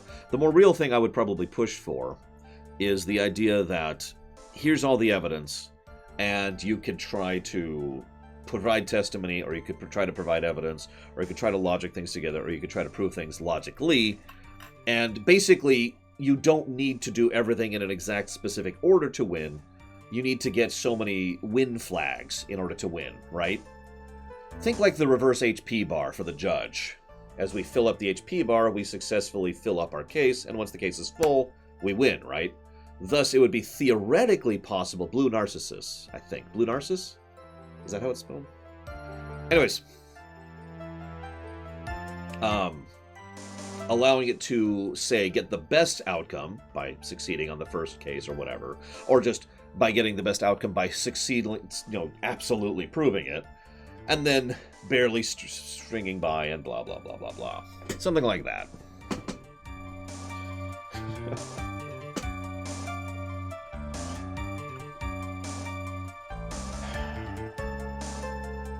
I'm not sure how that would miss the main theme, Max Time, since the whole point would be to get to the truth. The difference would be whether you get all the truth or only some of the truth.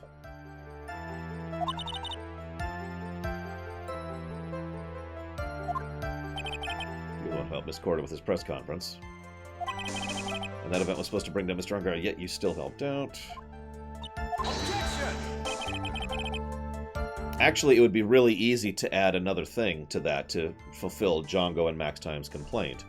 Make it so that even if you've won, you could just allow the case to keep going.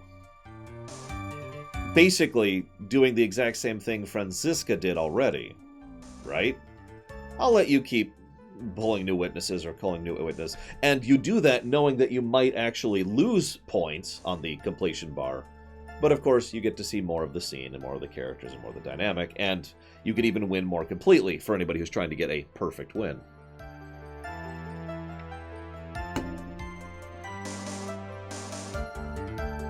Anyways, the witness was thinking helping the victim with his plan was none of our concern. In any case, this means that the defendant had the motive to kill. Why do I keep doing this to myself? That's a good question, right? He didn't have an alibi for what he was doing at the time of the murder. But majority testify. See, that's another thing. It would also improve replayability. See, I extremely don't agree with that, Valvatrix. How many times have you replayed a game? Okay, maybe not you, but how many times has anyone in chat replayed a game and decided not to do things perfectionally?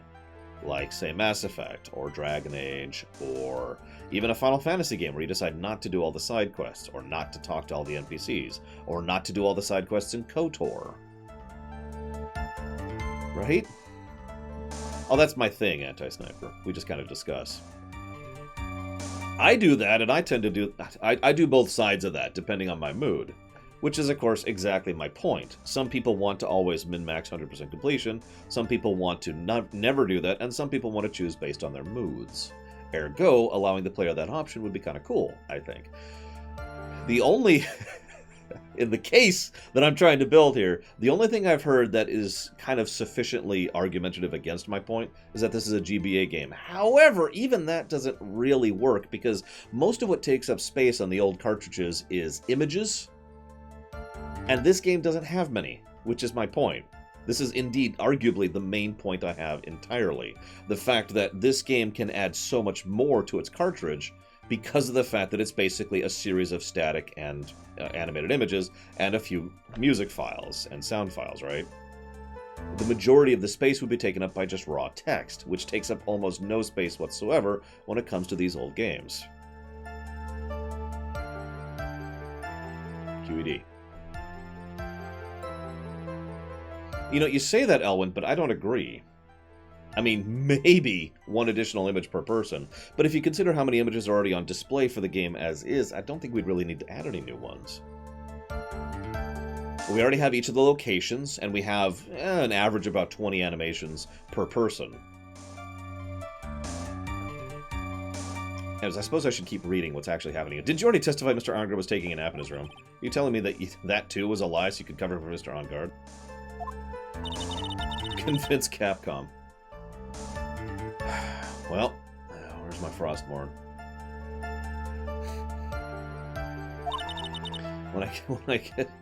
When I went to get him for the show, he was honestly sleeping. However, as to whether he was sleeping the entire time, that I cannot say. I was too busy setting up the stage at the time. Can't finish. Judge is glaring at Mia. He's glaring at you. Aww. I actually was thinking about that earlier, Baron, and I've already given my thoughts on that. A proper remake of these games would probably involve a very large amount of very small changes. Tiny little things that just kind of adjust and fix little irritations or aggravations, adding convenience features, that sort of thing. Funny thing, Anti-Sniper, I always feel like I have to wage a battle with you guys to add negatives to games. Not always, I shouldn't say that. Most of the time, I feel like I have to wage a battle to add a negative to a game. But that's okay, that's one of the reasons I stream these. If I wanted to just give my own review, I would just pre-record it and toss it up on YouTube. I'd have to think about that one a lot, Nero says. That's also true, Django. With Takoida, I need to work to add positives. I'm just messing. So that's very true, Sierra Mike. You guys have pointed out things I've missed, and you guys have given me new ideas from time to time, which is absolutely awesome, and one of the reasons I like these discussions. You can hardly call the knife decisive evidence. The fingerprints on the knife could very well be a clever camouflage. What about the button? The button? Yeah, it's clear from the crime scene that the victim and his murderer fought. And during the fight, the killer ripped the button from Gem and Ninja's costume. You're talking about this button, right? That button was found on the pleats of Matt's Hakama, isn't that correct? I would think that makes it very decisive evidence. Looks like you're outfoxed again, Mr. Wright. Please fix your testimony. I can't stand the sight of a man who can't gracefully accept his defeat. I amended my statement, Hazardous.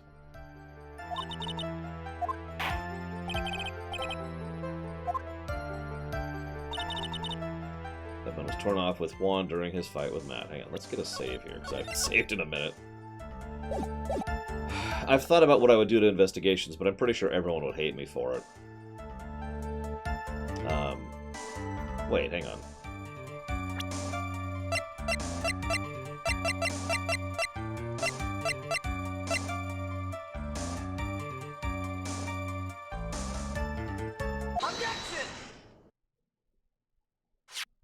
This is the victim's autopsy report. It clearly states the cause of death was strangulation by scarf. Unknown upper limit, Lycon. It had literally thousands upon thousands of people in it at last check, Lycon.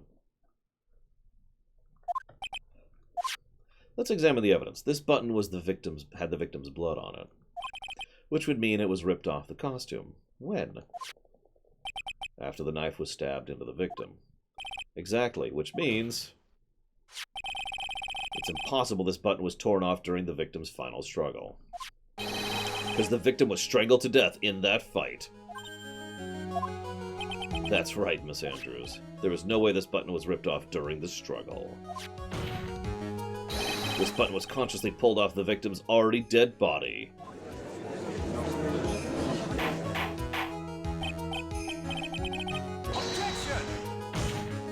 What is the meaning of this, right?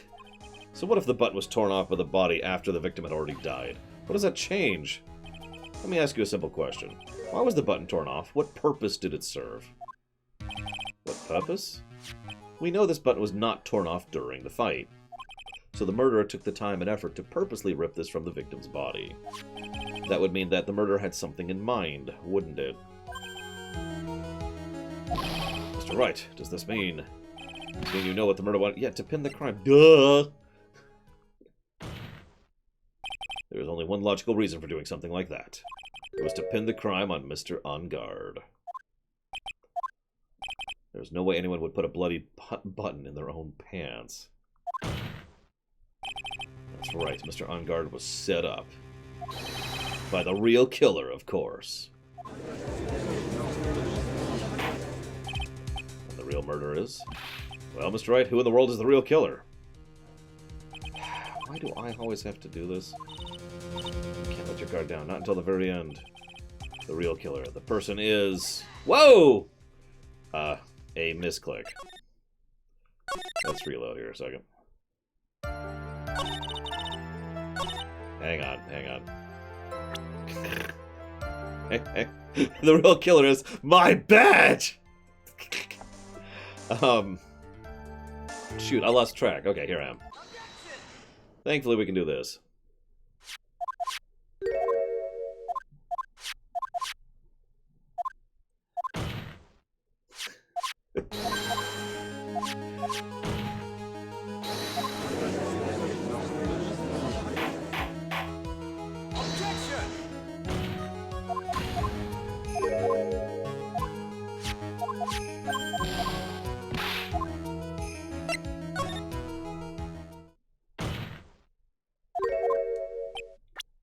Get a fresh save there.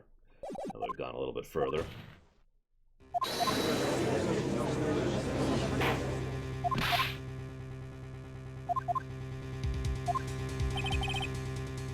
Okay. Aw, I can't blame the judge. No. I can't save during an accusation thing, which is really irritating. I choose you.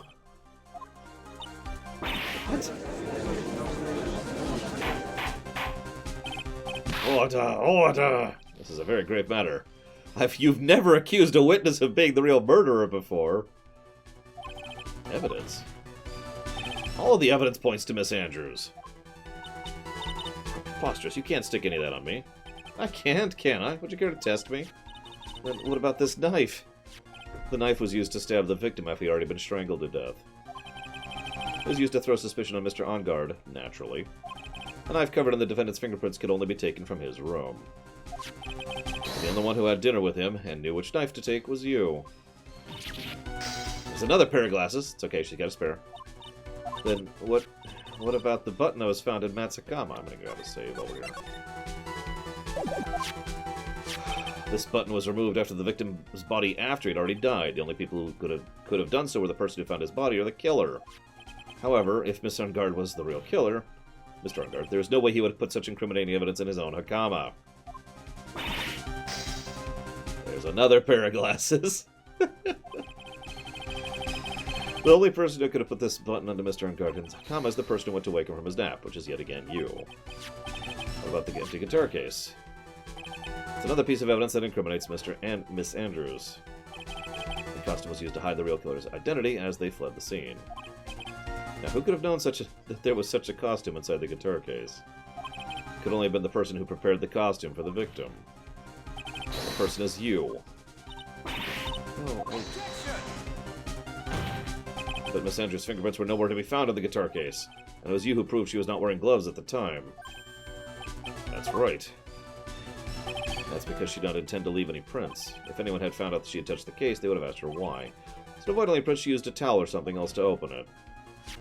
But the glass of tomato juice is a different story. Miss Andrews purposely left her fingerprints on the glass to show that, yes, indeed, she was the classic dazed discoverer of a dead body.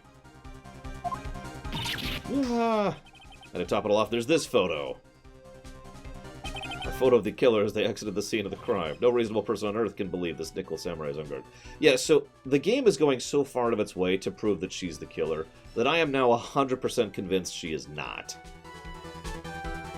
So, anybody who donates via bits or direct donation or subscription or Patreon, I have a system put into place where they can put that towards increasing priority in a future stream. Basically, you guys choose what I stream, is what that means, Anti-Sniper. So, the 100k points thing is a way to reward people who don't have money to spare, who still watch the show, and allow them to kind of judge what we stream going forward. He would be much too short for his own costume if it was him. Speaking of how tall people are, Miss Andrews, you're also kind of short in stature, are you not? Please stop. Well, how about it, Miss Andrews?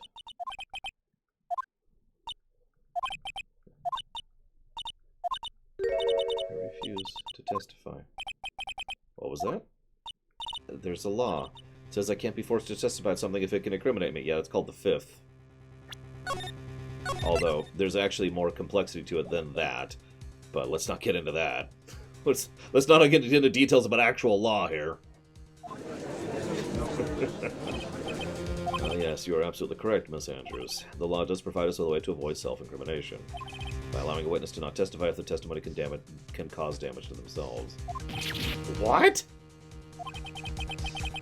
Pleading the fifth is not something most people think to do on the spot. Actually, thinking back to yesterday in Mr. Onguard's room. Richard Andrews. Yes, remember what we just said.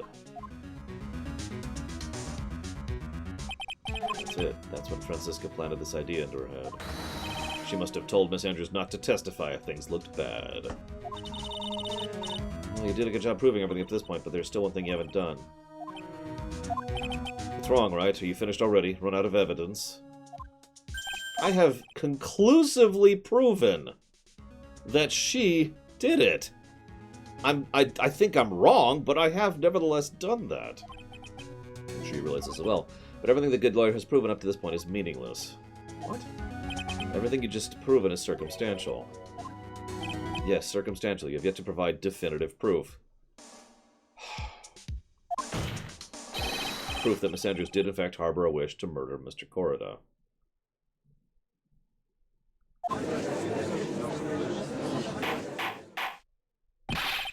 Andrews, did you want to kill Mr. Corrida? I believe this may lead to incriminating myself, so I will abstain from answering. Oh my goodness. If you do that, it would be the same as admitting your guilt, don't you think? Maybe or maybe not. There's no way to prove it either way. Besides, you wouldn't even know what crime I would be guilty of due to my silence. She's taking that defiant attitude again. Yeah, what should we do? Somehow we're in the worst possible situation. I think we were already that when Maya was kidnapped to force us to defend someone who's probably guilty, or maybe isn't. I don't know. Ms. Andrews has refused to testify, and the defense has a theory she's actual murder has not been fully substantiated with solid definitive proof. Ergo, we must declare a recess. Recess? I request that both the prosecution and the defense look further into this matter. At tomorrow's trial. You know, this whole one-day thing is proving to be a massive hassle.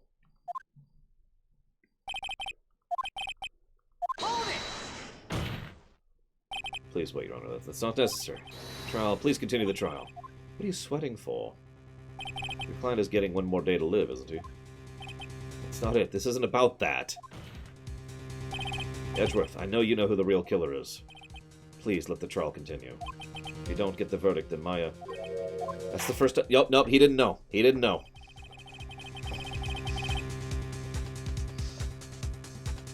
Impossible to continue as long as the witness refuses to testify.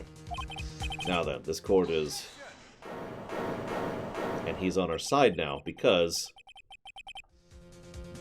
he's got a frickin' brain. He realized we are just that desperate, and we briefly mentioned Maya, and he is smart enough to be like, hold on. Because I bet you money this whole time Edgeworth's been like, what the hell is going on with him? He has been pushing this way harder and way more desperately than usual. And he keeps pushing the one-day argument. So, we briefly slip up about Maya, and he's like, aha.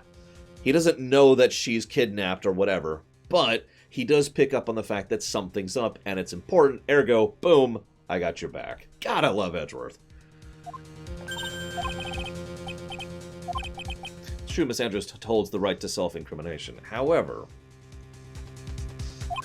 if the topic of conversation were something unrelated to whatever she may be guilty of, then she has no right to withhold testimony.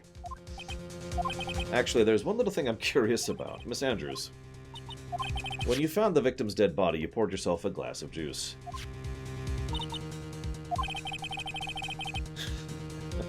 I can't think about how unnatural that is. Usually when one finds a body, they're shaken up, not stirring a glass of juice. He does, Delbach, you're right. Some actions are... But I've already... Before you speak, I want you to state that if you have a reason behind your actions, I would like you to testify to that effect.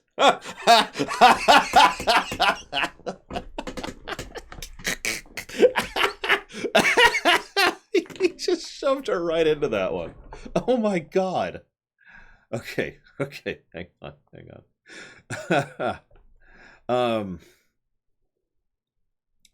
Okay. I do have to agree. So, okay, I'm probably going to go ahead and give a second positive for Edgeworth. Basically, a second game positive for Edgeworth. Even though he's just in this case, he's kind of awesome. Duh, right? So we'll just kind of pencil that in here.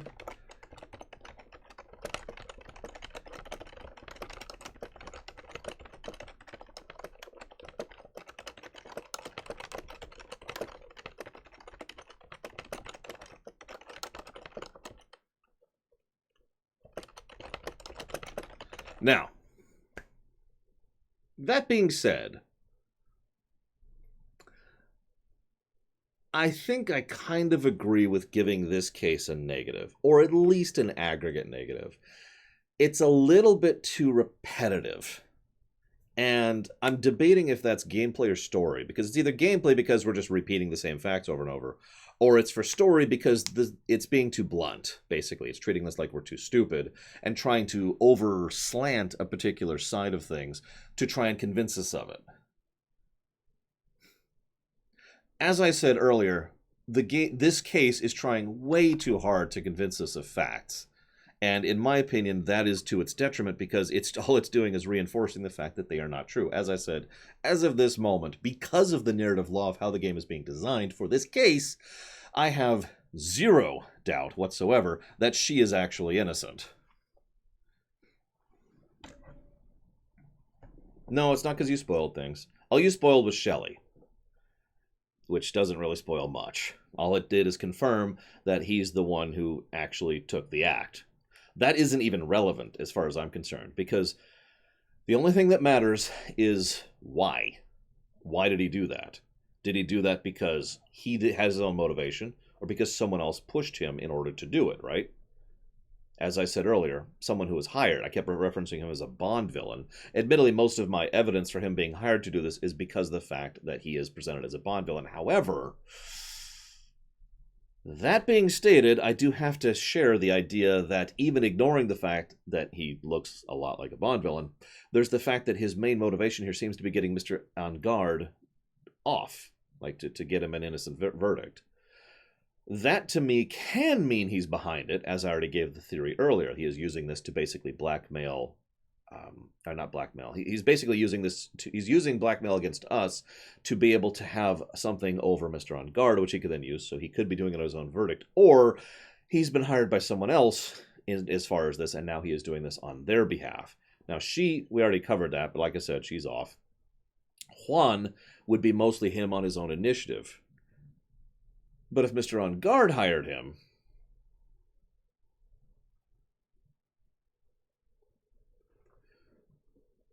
we'll see, but I'm debating that negative because I'm not super fond of this. The repetition is real, and it's a bit too slanted. I suppose that would be under story, so we'll jot that down under story as a potential negative. What is this? 2-4. There we go. Your Honor, I would like to request that the witness testify again as to what happened when she first discovered the victim's body. Whatever we find on this testimony should in no way implicate the witness. I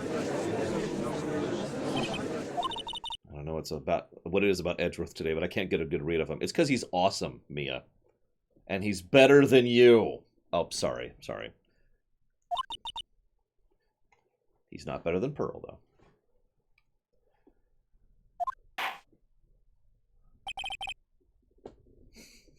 The court acknowledges the prosecution's request.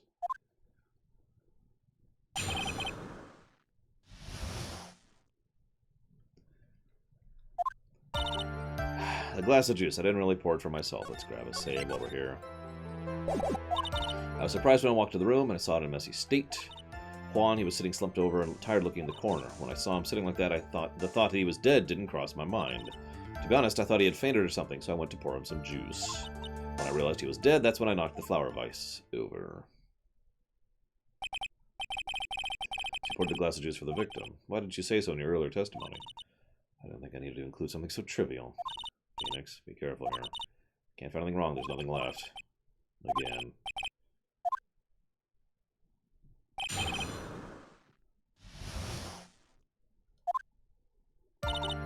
So, let's get a save before we start pressing.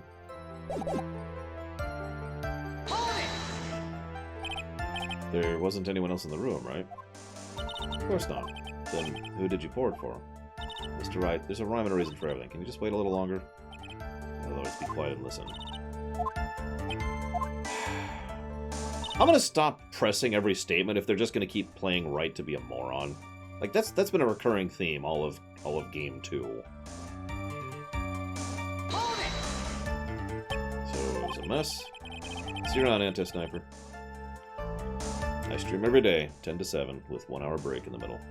Objection! I understand your frustrations of not being able to prove your theory. However, before you go accusing people of crimes, find yourself some evidence. And then, what did you see next, witness? Juan was sitting slumped over and tired, looking in the corner. Slumped over? Yeah, he was just sitting there with his head tilted forward, eyes closed. Archive rule Valem.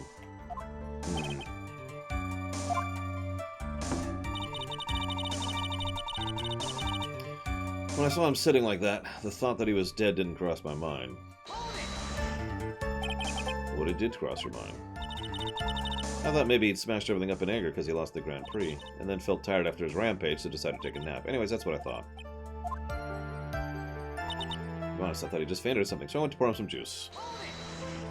You thought he fainted? I thought he was asleep at first, but then the room was in such a messy state, I thought maybe he'd gotten into a fight with someone. And that's when he went to pour the glass of juice? Yeah. He was always having a hard time waking up, so Juan always had a glass of tomato juice to drink. I have too, Sierra Mike. That's when I realized he was dead and knocked over the flower vase. How'd you come to realize he was dead? Shook him over and over but never got a response, so I set the glass down and tried to take his pulse. I was shocked and staggered backwards. And knocked over the flower vase. Blah, blah, blah, blah, blah, blah. Okay.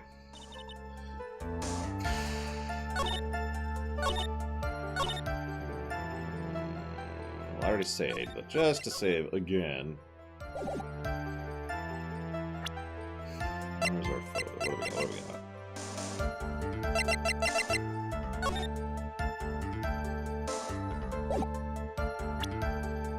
Sure. Objection! So you honestly didn't think he was dead when you found him? No, not at all. Even though this is what you saw when you discovered the body? Minus the knife. Isn't it obvious? There is a knife sticking straight out of Mr. Corda's chest. Anyone who saw this sign would have immediately thought he was a dead man. I doubt a single person in the world would mistake this who was someone who fainted, and then so nonchalantly go pour something to drink. Mr. Andrews, your testimony just now was all one giant lie. Well, the pair of glasses. You know, I was one clear. You are the real killer. I really don't think she is. No. Actually, I've been thinking about that, von Falkenstein.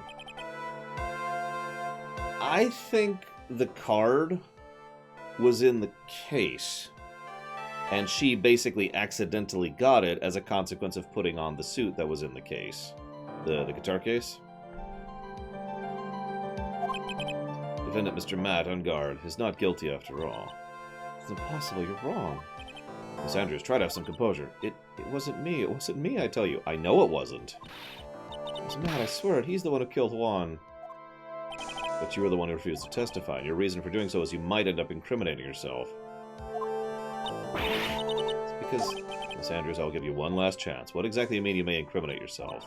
I refuse to testify.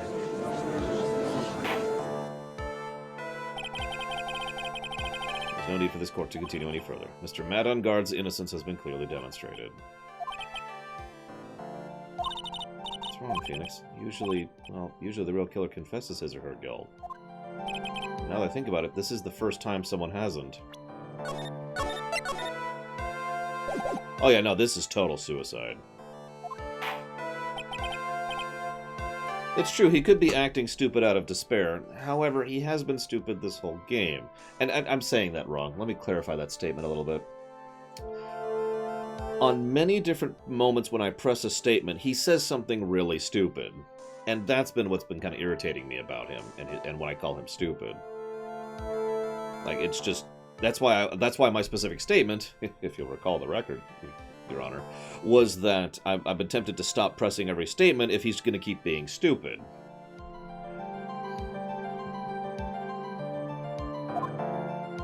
Objection! Yeah, he's not convinced she did it either. Prosecution feels it would be premature to pass down a verdict at this time. The reason is quite simple. This witness has yet to speak the absolute real truth. It's actually funny, because, again, Edgeworth has been written fantastically, although in fairness, Wright has been written fine outside of the pressing statements, which, again, goes back to my earlier complaint. Witness, don't you understand yet?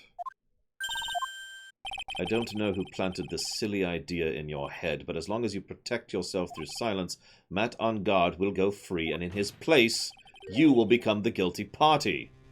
Do not listen to my sister, she's kind of a moron.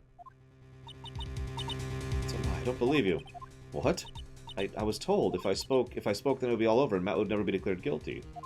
Oh, for God's sakes. I can't speak about it, I'm too scared. Yeah. Yep. She doesn't have the strength to believe in herself. Yep. Right now she is dependent on the lifesaver tossed to her by Franziska. Hi, Leander. Sanders undyingly believes those words right now, and she's clinging to them. It's the first time I've ever come across anything like this.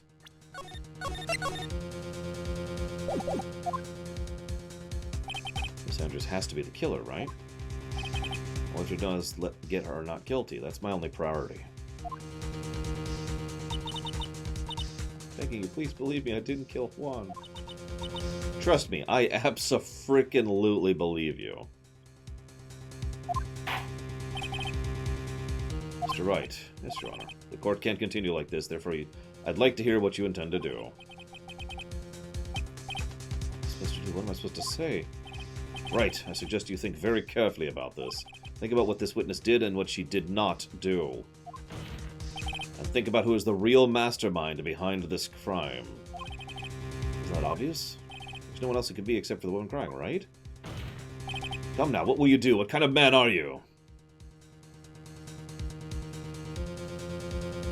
I like the way he phrases that. What kind of man are you?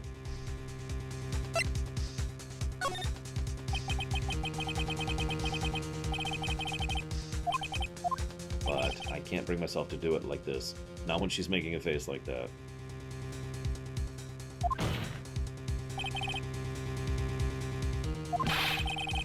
Sure, next time. You're right, I am definitely too hard on this case. That's why I've already given it a positive, and I'm probably giving it a second one. Raise eyebrow. Mr. Wright, are you sure you know what you're doing? Sure, Mr. On Guard could get an acquittal, but in his place, you would be found guilty. Is this how you really want this trial to end? Why, how dare you? You're trying to trick me. No, I'm not. It's clear the defense's theory is the truth.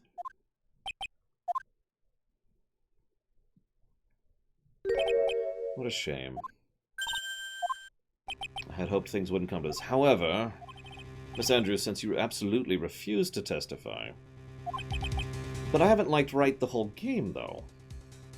If I'm being honest, I didn't like Wright that much in the first game, either. I'll debate it more. We'll see what I think of him in the third game. Falls on my shoulders to disclose this to the court. This witness, how should I put this? She has an illness. And because of this illness, she has tried to commit suicide in the past. This wouldn't be public if you had testified. Just saying. No matter how much you want to hide it, it's no use. I have the evidence right here.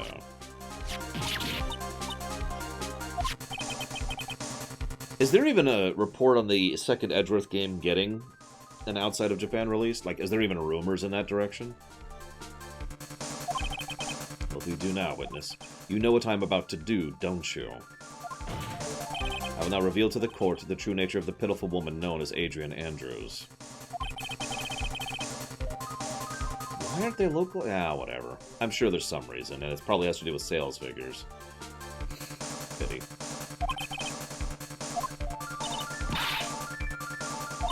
If people find out.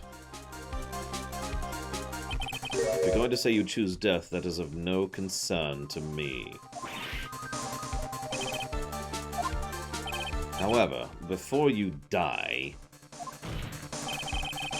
I will pull the truth from your still-breathing lips, no matter what I have to do. I suppose I could see that, Delbach. Which is funny, considering from what I understand, the first game was basically localized on a shoestring budget on the fly. You know, by the... I forget the name of the team. And then they're like, here! But no, don't mistake me. I'm down with good localization. I'd rather have good localization than not. And I do understand how expensive and time-consuming it is. It's one of the reasons I'm so harsh on the Final Fantasy series, and why I say the first game that was really well localized is FF12 of the FFs. Will you tell the court yourself, or shall I? Either is fine with me. I'll talk, but please help me. Nothing matters anymore.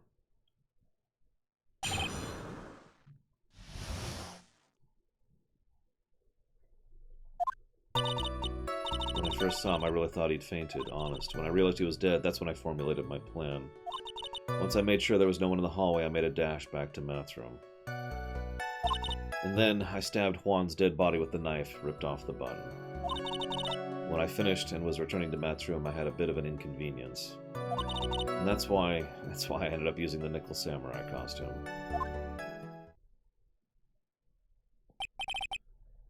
For the record, although the gates are closed right now, I'd be okay with adding the fan translation of the second Edgeworth game to the list in the future, when the lists are open. Just wanted to put that out there. Wouldn't be the first time we've played a fan translation, or a fan game for that matter. A certain cowardly man. Might take the court a little while to understand, but this is the truth. The real killer is Matt, that scumbag of a man. I'll never forgive him. He's trying to escape his guilt again, just like last time. Is the Great Ace Attorney the Sherlock one? I don't know much about the series past this point. Most of what I know is from memes or jokes. So, Miss Andrews stabbed the victim, Juan Corda, in the chest with a knife. However, she didn't do it with murder in mind. She did it with the intent of framing Matt on guard for the murder, which is still a crime. That is a lot less of a crime. Ah, I remember that, Valvatrix. Wasn't Miss Andrews supposed to be the real murderer? I think... Hey, Max Time. Olive Branch. I think I've figured out why I don't like Wright. And I think it's because I don't like characters like him in general. And to explain that, all I will say is, I don't like Sora. In fact, I've only liked Sora in 2 games? And that would be Chain of Memories and 3.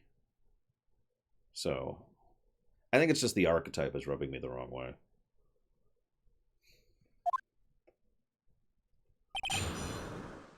He's not as dumb as Sora, but both characters rub me wrong in the same way. When I first saw him, I really thought he'd fainted. Let's get a save in here. I don't hate all main characters. Hell, I don't dislike Squall. Oh yeah, I meant to mention the. Hang on, real quick. I don't want to forget this question. Someone asked me why I say FF12 was the first really well localized game.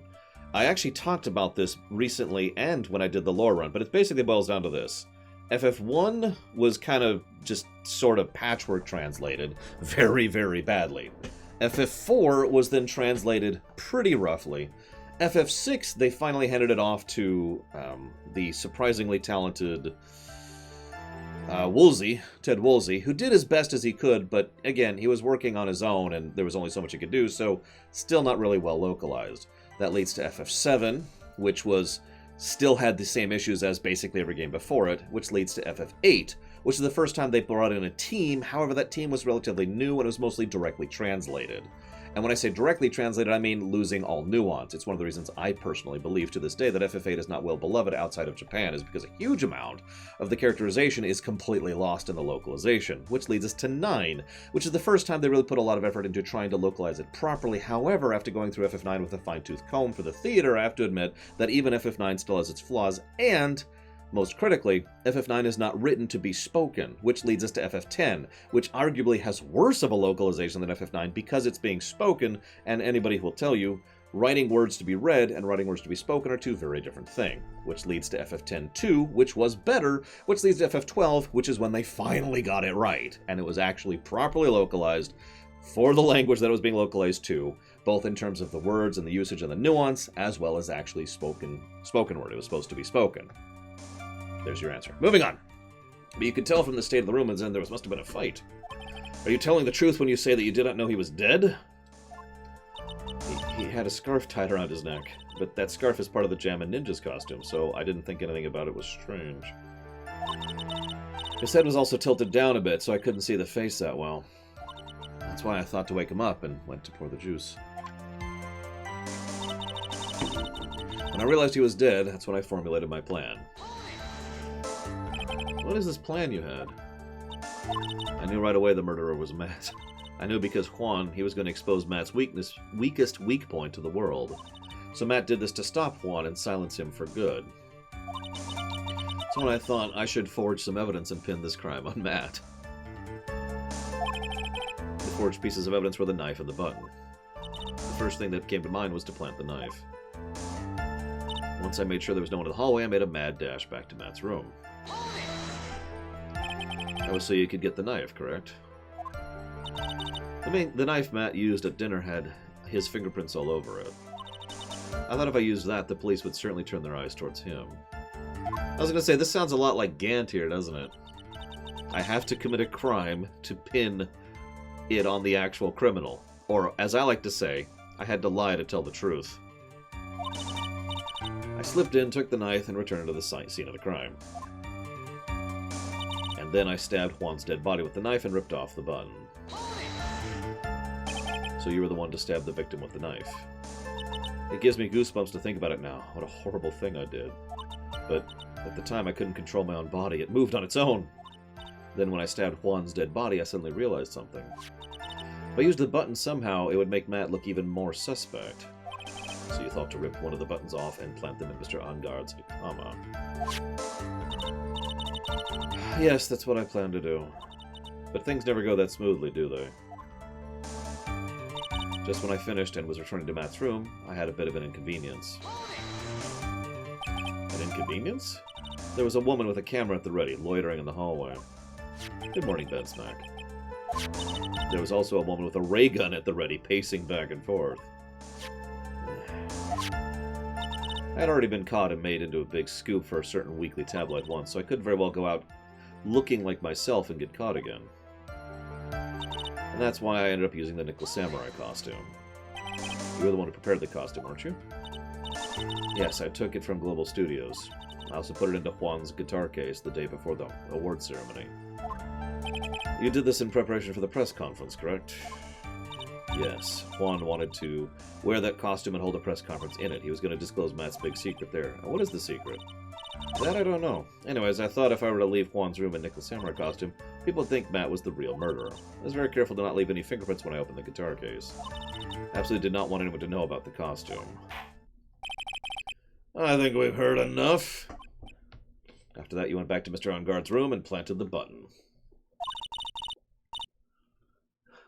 Yeah, no kidding, mortal. After that, I folded up the costume I was wearing and put it into a bag. And I snuck it out of the hotel and got rid of it. Mr. Edgeworth, is it? The real criminal is Matt Angard. Yesterday, that woman prosecutor sat me down for a talk. She said I should, under no circumstances, confess what I had done. That if I kept quiet, Matt would be found guilty for sure. I had no choice but to believe in her words. Yeah, that's called dependency. What this witness has done is clearly unlawful. However, as long as her testimony stands, we can be certain she is not the real killer. Hey, Your Honor, the defense still... Right? It's pointless.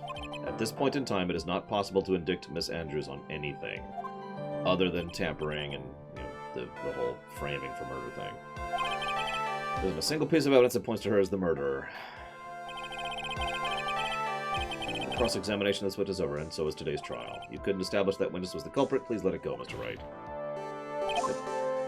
Mr. Edgeworth, please place Miss Andrews under arrest for further questioning. Understood, Your Honor. Prosecution will arrange her detention immediately. Court is adjourned for the day. Well, Maya's dead. That's awful. Come on, freak out. Freak out. Please. Hey, it's a new picture.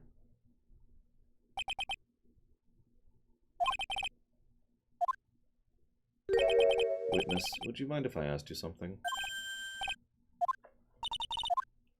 Before you leave court today, I wonder if you might look at one thing. If I might look at one thing. The card in your hand. It's had my interest for quite some time now. What exactly is it? Oh, Mr. Wright asked about it too. Although I didn't remember at the time you asked me about it. I remember just now. I found it in the room that day. That day? Yes. I found this card when I discovered Juan's body. It was lying there right next to him. Found the card next to the victim's body? I suppose I must have unconsciously slipped it into my pockets. But it's not as if this card has any relevance to Juan's murder, right?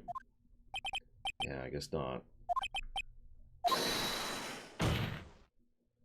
Witness, that card. Give it to me. Hurry!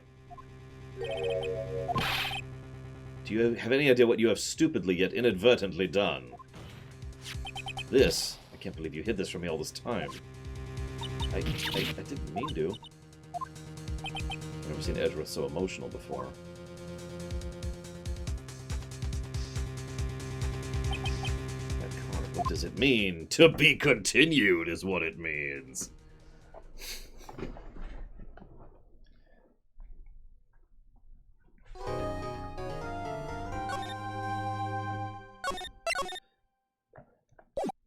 To be continued right now. Mystic Maya. It's okay, Pearl. We're gonna figure this out somehow. I hope. There, Pearls. I can't take it anymore. I know. It's okay. It's okay. Everything will still work out, somehow. The condition we had was a not guilty verdict. So far, the kidnapper has kept his word and hasn't hurt her. And he won't, because Ungard hasn't been given guilty yet. We don't have time to stand around crying. We have to get going. Mystic Maya's in much more pain than I am. Hey, you guys. Hey, Gumshoe. Now, okay, to also reach out to you on another thing, Max Time. Wright has been kind of grading me the wrong way. Gumshoe has been consistently better, like this game, especially in this case. As I said before, I didn't really like him. I just felt bad for him, you know. Plain old Dick Gumshoe now, and I came to talk to you, pal. Ah, what's up? So what are you gonna do from now on? What do you mean, pal? Well, you've been fired, right? So you have a new job lined up? Oh, that. What am I supposed to do now? I don't have anything coming in at all until my next payday. That's true. He did that. He was pretty cool in Gant's case, too. I forgot about that. Even though, you know, he was directly responsible for our horrific torture. You know, if we had money, like a good defense attorney should, I would hire this guy and have him on as our private detective. I'm sure the games won't allow me to do that, though, so moving on. What are you talking about? We don't have another payday. I guess that means I'm going to have to work here at your place, pal. Yes! Yes! Please! Let me hire you and give you money so you can eat properly and have a nice place. And Jesus Christ, please! Calm, peace. I know what you're thinking. Lore, you're stupid! Well, you remember when I talked about what I would do with the investigation sequence? Well... moving on.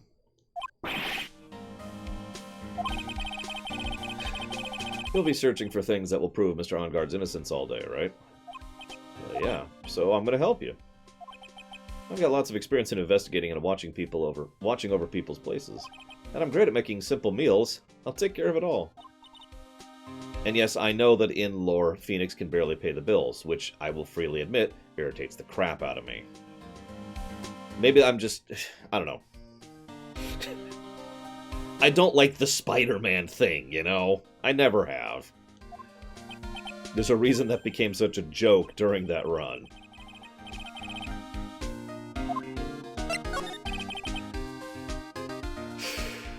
first time I'd ever seen Mr. Edgeworth act like that. I never thought he'd say something like he didn't care if Miss Andrews killed herself.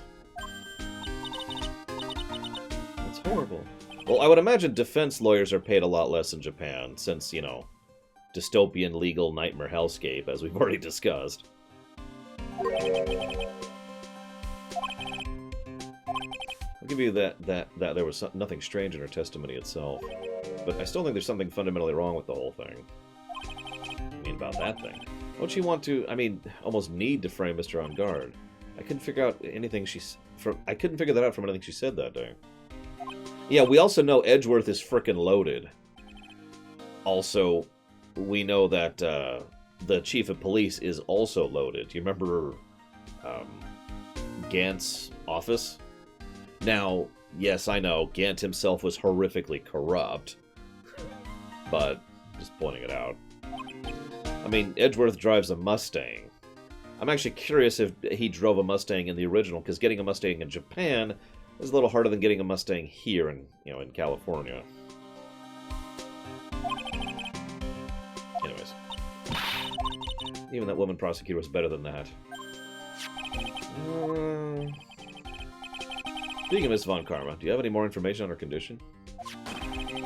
Was she shot this morning? She was shot today on the way to the trial by a pistol. I mean, Edgeworth said she was in stable condition. She was shot in the shoulder. She's okay, still hanging in there.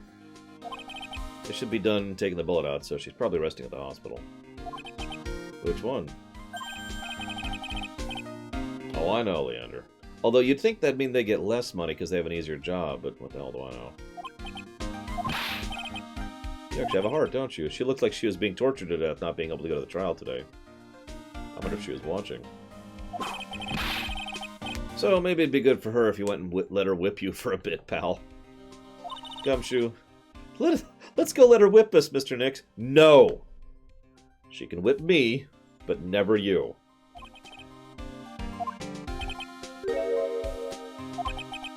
Oh, God. No, please tell me he's not in this. Legit. Where are we going?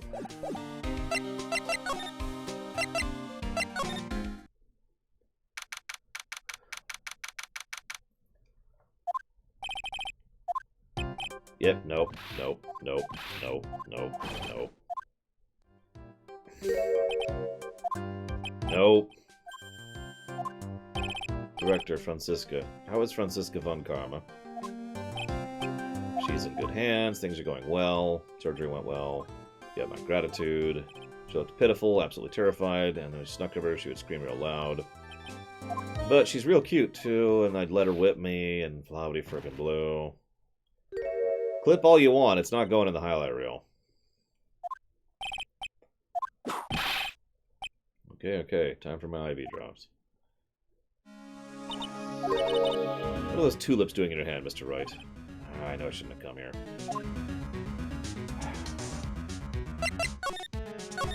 I was shot in front of the courthouse in my right shoulder. Where? Either he got way closer or he is a much better shot than I thought. No big deal. This sort of thing happens all the time. No, it doesn't! I even had full intention of running the trial this morning. But that would have been too much for you. There's no need to act tough in front of us, you know. Regardless, I was dragged here by that man over there. He was so unyielding, one has to wonder if he's simply interested in stealing my case. It was the only logical course of action given the bullet was still lodged in your shoulder, and you can't be like your dad. But not by taking over the case, I found myself having to clean up after you and that irresponsible deal you made.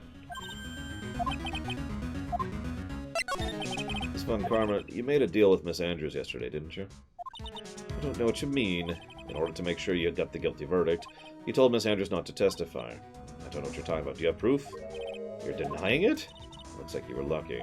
If I had been in court, the trial would already be over. Yeah, probably. All while hiding Miss Andrews' own crime? That isn't my problem. Whether she tampered with evidence or not, I have only one objective. To find On Guard guilty of murder. The end justifies the means. The end justifies the means. Miss Von Karma, Adrian Andrews believed you when you said, if you don't tell the truth of what happened, then On Guard will be found guilty. What does that have to do with me? Because of that, she is now in danger of being found guilty herself. All because she believed the very words until the end. Still has nothing to do with me. She's just a weak person, that's all. And then all of the sudden, oh God, what's happening to my arm? Oh, and she's across the room. You had to know she was... I think visiting hours here are about over. So if you'll excuse me. So that is officially the first time I don't like her, right there. That actually pisses me off. Like, she's been kind of, you know, right up until there.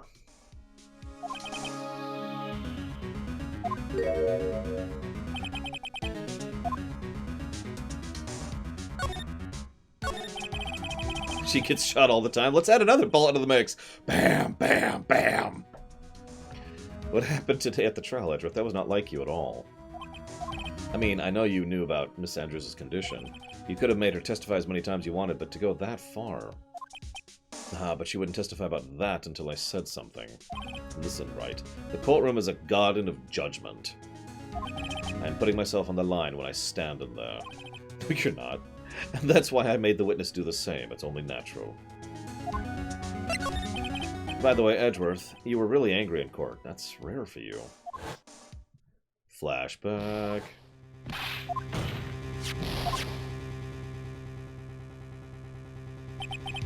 That card... What in the world was it? You mean this? Listen, right, this is top secret information. You absolutely cannot leak this.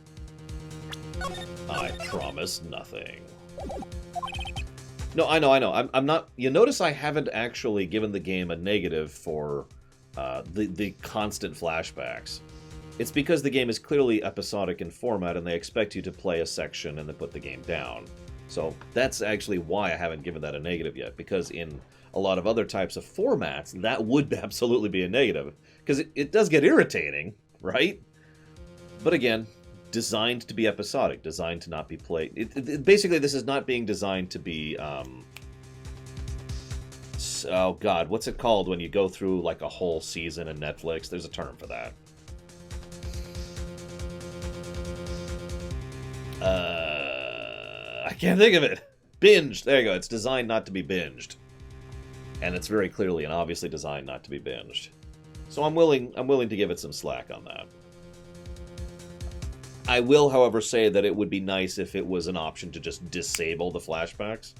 And I would probably add that to the aggregate positive I've been building if that were an option, which it obviously is not. Their task is to find the owner of this card, a man called Shelley DeKiller. Alright, I had no idea his name was Shelley. Just as his name states, he is a killer, an assassin. Hey! That was speculation, so I'm glad to be right about that one. So tell me about this guy. DeKiller is the name of a long-standing line of assassins. The name first appeared about 100 years ago, I hear. Shelley is the professional name of the third heir to the DeKiller name. So because his professional name is Shelley, he leaves cards with shells on them? Yeah, he has a habit of making sure to leave a card by the body of his victims. Why would he do something like that? I think it's part of his duty to his clients to prove that he did it. If he leaves a card, his clients can be assured it was he who killed the victim. It also serves as insurance against any charge being pushed onto his victims. DeKiller values the trust between his clients and himself above all else. It seems that this is one honorable assassin with a moral conscience. Oh, great. Those can be fun to deal with.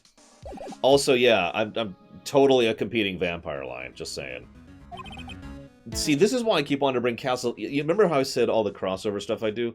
The first one I keep bringing up is always Castlevania. There's a reason for that. Do you think this assassin, you think he's the one who did the killing? It would appear that way. The discovery of the card basically confirms it, wouldn't you agree? So, I noticed something at the trial today. You were behaving in a very strange manner.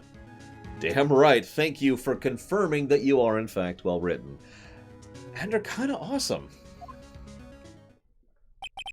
I should just tell him. I mean, let's be real.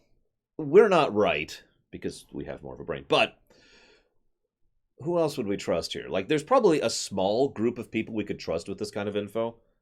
But I do legitimately think Edgeworth at this point in time is someone that would be included in that. I will, however, admit that the Gant case 1-5 is part of that calculation. Maya, she's been kidnapped. What does the kidnapper want? An acquittal. I see. I had no idea. I will prepare a rescue team as soon as possible and resolve this by tomorrow. Really? Did you hear that, Mr. Nick? Mr. Edgeworth's going to... Stop trying to console me, Edgeworth. I don't need your pity. There's no way you can find her. We don't even have a single lead. There's only one way to save her. I have to get an acquittal somehow. It's the only way. Okay. I get it. I understand exactly what that emotional feeling feels like. That panicking. I do. However, you're incredibly wrong, right? And I do have to point out, I love how Edgeworth instantly and without hesitation, I will get a team together and try to find her and get her back. Bam! Just first response. You saw that? If I needed any further proof about why Edgeworth deserves that second positive, I think I just had it. Ladies and gentlemen of the jury, I think I'm going to just codify this plus right freaking now. Second positive to Edgeworth. Right, listen, you need to know something. Yes, title of bro, awarded. And anybody who knows my streams knows that I don't use that word lightly. I love bro characters, and I'm pretty picky about who deserves them. Juan Corrado was killed by Shelley the Killer. G'dur! The client who ordered the job is Matt on Guard, your own client. Please stop. I can't listen to you. I can't believe that. I see. Well, if you want to continue your investigation, you will need this. Actually, it wouldn't surprise me if that is exactly correct, Nerozaz. It's a common narrative technique to make someone seem better or smarter or more competent by making other people seem worse and dumber and less competent. It's a very common narrative trick. Basic competency often looks like someone who is smart in popular fiction, especially movies. If you take this with you to the hotel, I'm sure they'll let you enter. And yeah, tougher or weaker, because the Worf effect comes into this too. In fact, I guess, now that I think about this, as a subset of Worf effect. In any case, I must attend the preparations for Maya's rescue team. We'll meet again if anything should happen. Now, if you'll excuse me. Mr. Nick, do you think Mr. On Guard hired an assassin? I'm not sure still. I'm really not. I stand by my statement that I think there are 3 decent possibilities, with 2 that I put at the top. One Juan, and one Matt. There's some pieces that are missing from that equation, and that's part of why I'm kind of going, He doesn't have a Cyclock. They're bringing that up too much. I mean, I get it. I would too. Once a rule's established, you lean on the rule for future rulings. That's how human minds work.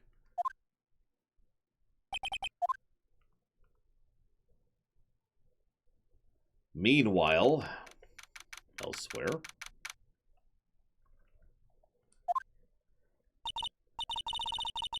I guess even kidnappers can be clumsy. Clumsy enough to drop a card like me, even though he said he was an assassin. I bet he's just making that up, like how Nick does with everything in court.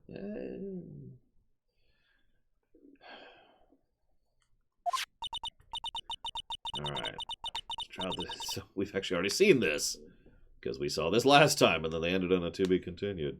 Yeah, Phoenix's bluffing is kind of his shtick. I find myself wondering what everyone else does, because I know one of the people has like an emotional grid thing, and one of them has like a tells thing. I only know this because of comics, because of Awkward Zombie. And Edgeworth has his logic thing.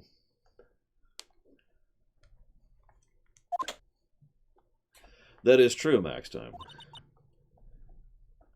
Wright... Like, what would Wright do if he had to defend a guilty man?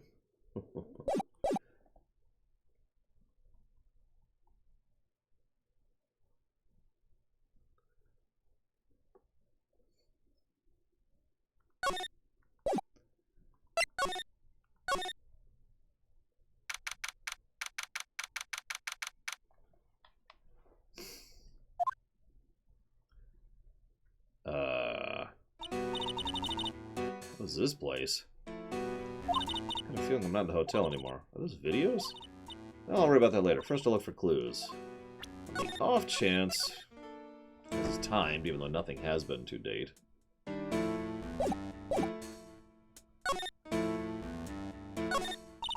That's weird. What's a figurine doing in a sofa in a place like this? I think it's a bear. Aw, how cute. But it's got a lot of cuts and slits on it. What if it's some kind of puzzle or something? Sure. It's a framed picture sitting on this coffee table.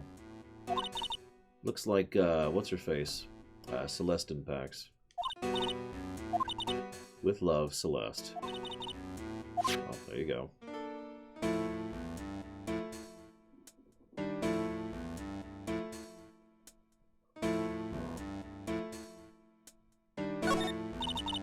What's this thing? An antenna, I guess? This is a VCR? Sure, a lot of electronic gadgets here, but what's an antenna doing here? I've never seen a TV that big before. I have. You ever play FF6 on a genuinely large-screen TV? Like a 60-inch? Because I have. And, not unexaggeratively, it was actually kind of awesome playing FF6 on that big of a TV. I've also played Mega Man X1 on that same TV.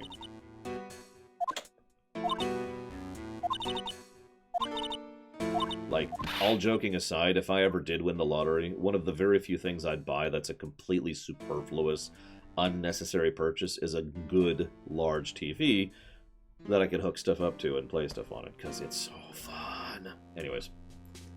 Hey, it's a computer. Never really used one before. I have no idea where the power switch is. There's my plan to use the computer. How do you not... What? Okay, what I was about to say is, how do you not know where the power switch is on a computer? Can I share a story really quick? So, I want to swear for a moment, affidavit or whatever, this is not a joke. This was back when I was working at the company I worked at before, when I was the tech guy. And I got a call, and we did a lot of work for banks. It's one of the reasons I was also in the security side of IT industry. And this woman calls in, and she's got this issue, and I gotta be honest, I don't even remember what the issue was. But I'm like, okay, no problem. I'm just gonna need you to go ahead and reboot your computer really quick, and we'll go ahead and power cycle the box afterwards to make sure that it does something. It was necessary to do an actual power cycle, not just a regular reboot, right? So she's like, okay, no problem. I'm like, all right, so let me know when you're done. And there's this pause, and she was like, I don't actually know how to do that. I'm like, okay. Hit the Windows button. It's the one at the lower left of your keyboard. Go ahead and hit scroll up, and you're going to scroll over the shutdown thing, and then it's going to pop up a thing, and then you click shutdown there. Okay, no problem. Okay. Now go ahead and press, get the computer back on. Okay, no problem. Ma'am? Yeah, I'm hitting... I'm not sure where the button is. Okay. Also, the computer hasn't turned off. What? Yeah, the monitor's still on. It's still showing the thing. At this point, I'm extremely confused. So I'm like, okay, no problem. We'll just do this simple. You need to look for a button on the front of the case, and you just need to press that, and it should go ahead and shut down. Okay, no problem. Pause. Really long pause. Ma'am? Yeah, I've pressed it several times, but all that's happening is the CD tray is opening and closing.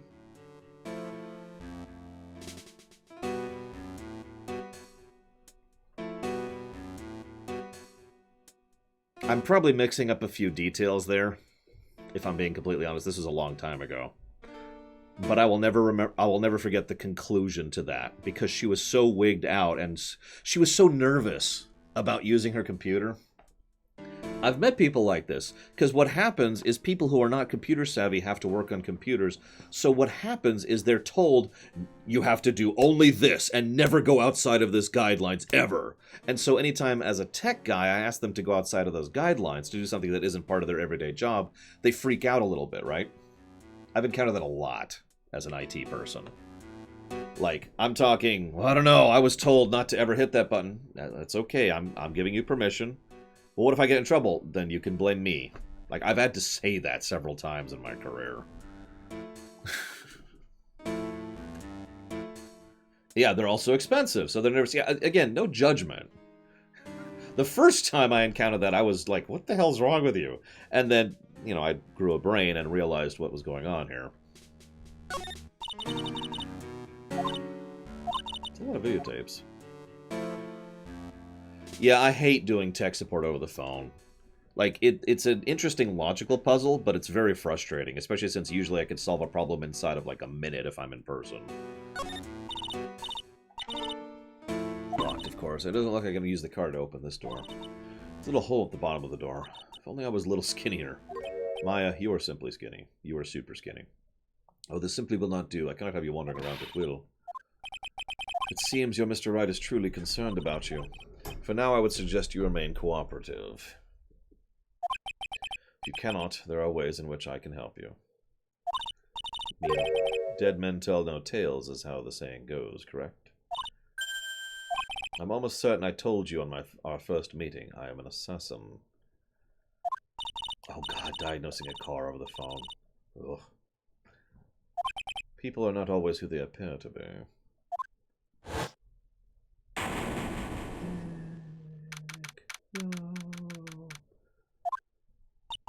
Mr. Nick? Sorry. Mr. Edgeworth has left, you know. I guess for now I have no choice but to believe in and on guard. See, okay. I'm going to reveal myself. I'm going to admit a terrible truth about myself. I am incredibly cynical. And bitter. And pragmatic. So the idea of believing in my client's innocence is just, okay, I don't even give it a second thought. However, I have to admit that I get where Wright is coming from on this, because his whole shtick is his blind idealism and the fact that I must believe in my client's innocence. That's what will lead. Because I've noticed that come up several times before. Even Mia has said you must believe in their innocence, and that way the truth will come out, which is nonsense. But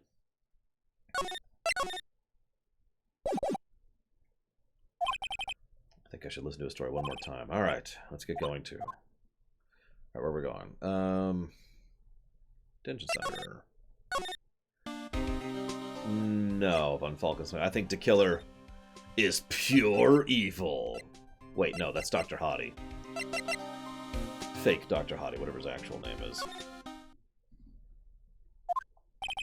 I'm sorry, but visiting hours are over for the day.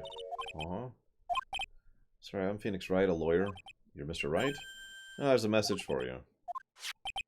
It's from Matt on guard. What did he write? I don't know, I'll have to see what it says. To Mr. Lawyer Dude, I got something really important to tell you. Why do I feel uneasy all of a sudden? Oh, Mr. Wright. So actually, I have a favor to ask you. I have this cat named Shu.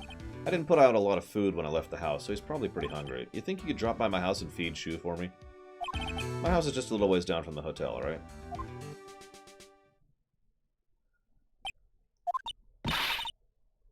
This is terrible. We have to feed his cat. I'm sure poor Shu's stomach is growling by now. I may be a bitter, cynical, pragmatic husk of a man, but Pearl is adorable. This is more important than Maya. That cat needs food.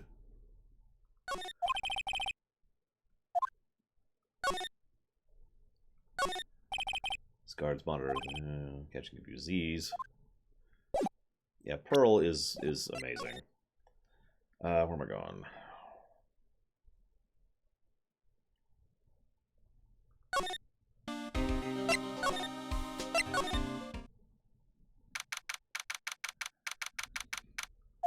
Alright, Mr. Nick, let's go look for clues. We have to, for Mystic Maya's sake. You shall not pass.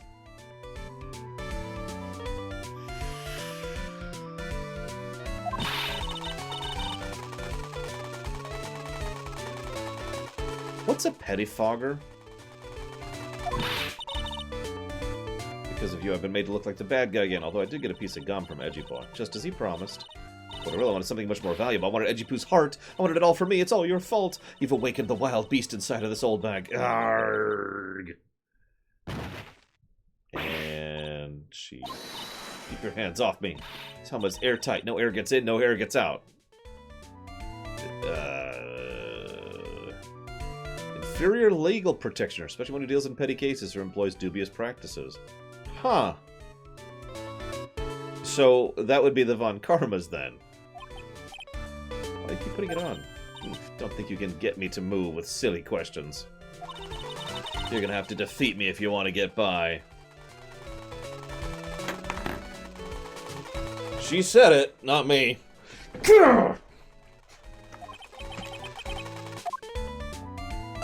So then I'm gonna move by her. Because I defeated her. Sure is dark. I'll turn on a light. This is what Star's house looks like. Must be nice to be rich. I would not know. Wow. So he's got 4 pictures of himself up on the walls, along with the 3 masks, kitty door for the... Huh. So I guess this is where Maya is.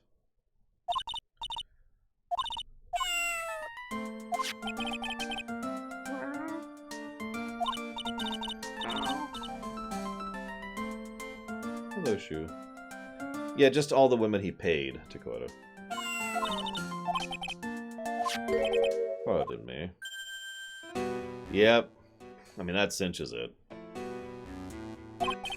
May I help you with something, mister? Oh, we're lawyers, actually. I'm Mr. Onguard's lawyer. Hang on.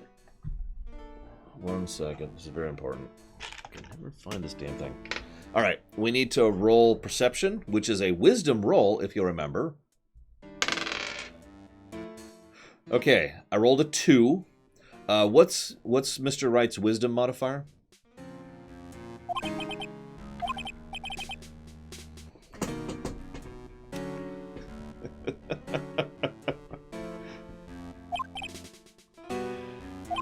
Oh, it's a pleasure to meet your wonderful self.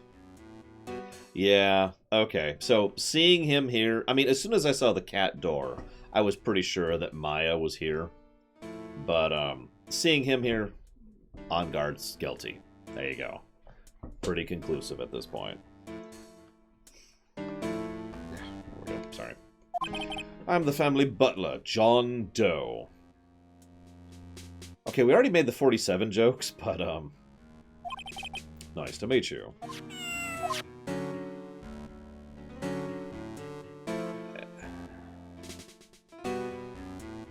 Hang on, where am I?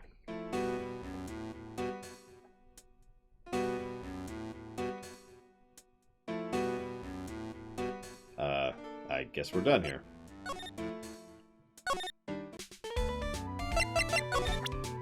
Letter of introduction.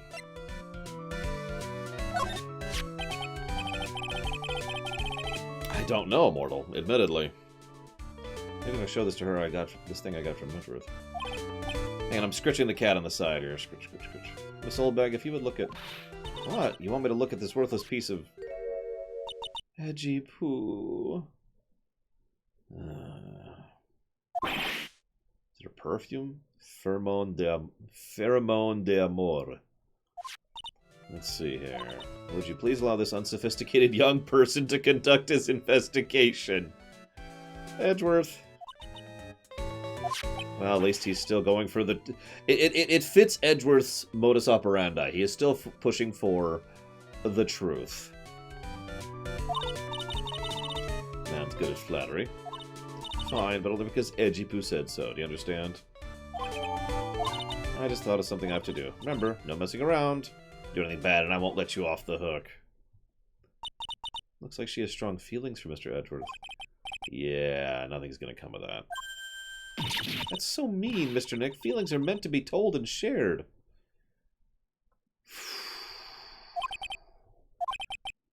Never change, Pearl. You are too good for this world. Ah! You are also someone who needs to never change, so I can kill you. That's fair, max time. That would line up with the blackmail theory that I already had. Basically, the only theory I have been able to come up with for why On Guard is not the one behind it is if this is being done to put it over his head. Either if it was Corrida, or if Shelley is doing it on his own initiative. You can't go to On Guard's room today. The police's main investigation team's going to be there. Go there, set one in foot, and you'll face the wrath of Wendy Oldbag.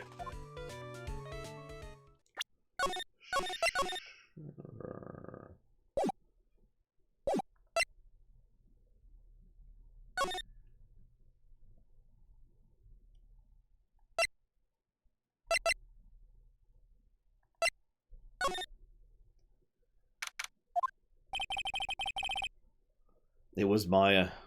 Maya is constantly guilty of murder, after all. Hotel seems so busy somehow. And hungry. It doesn't help that lunch is in like 50 minutes for me. Must eat all the food. Sorry.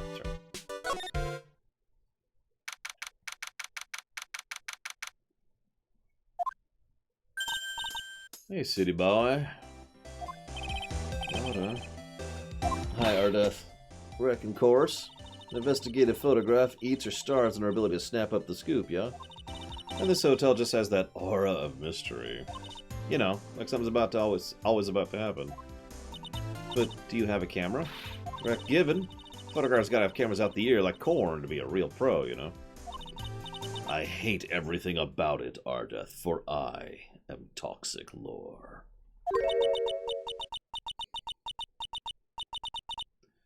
Pearls aren't that precious.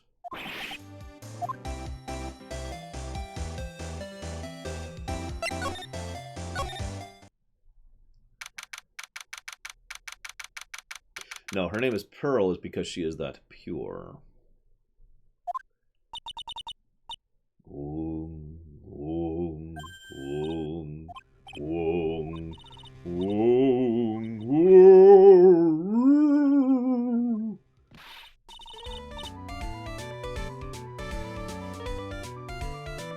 Why can't I get away from you?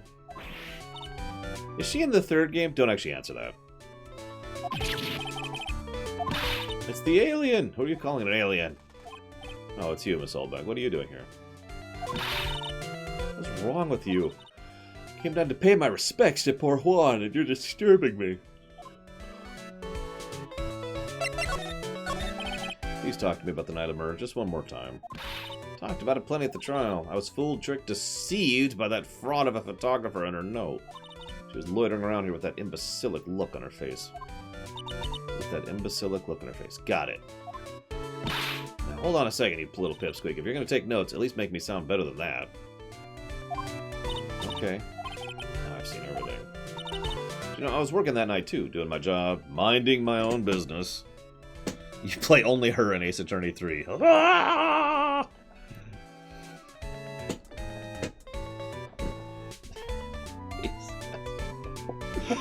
It's not like I had time to waste time standing around here all night.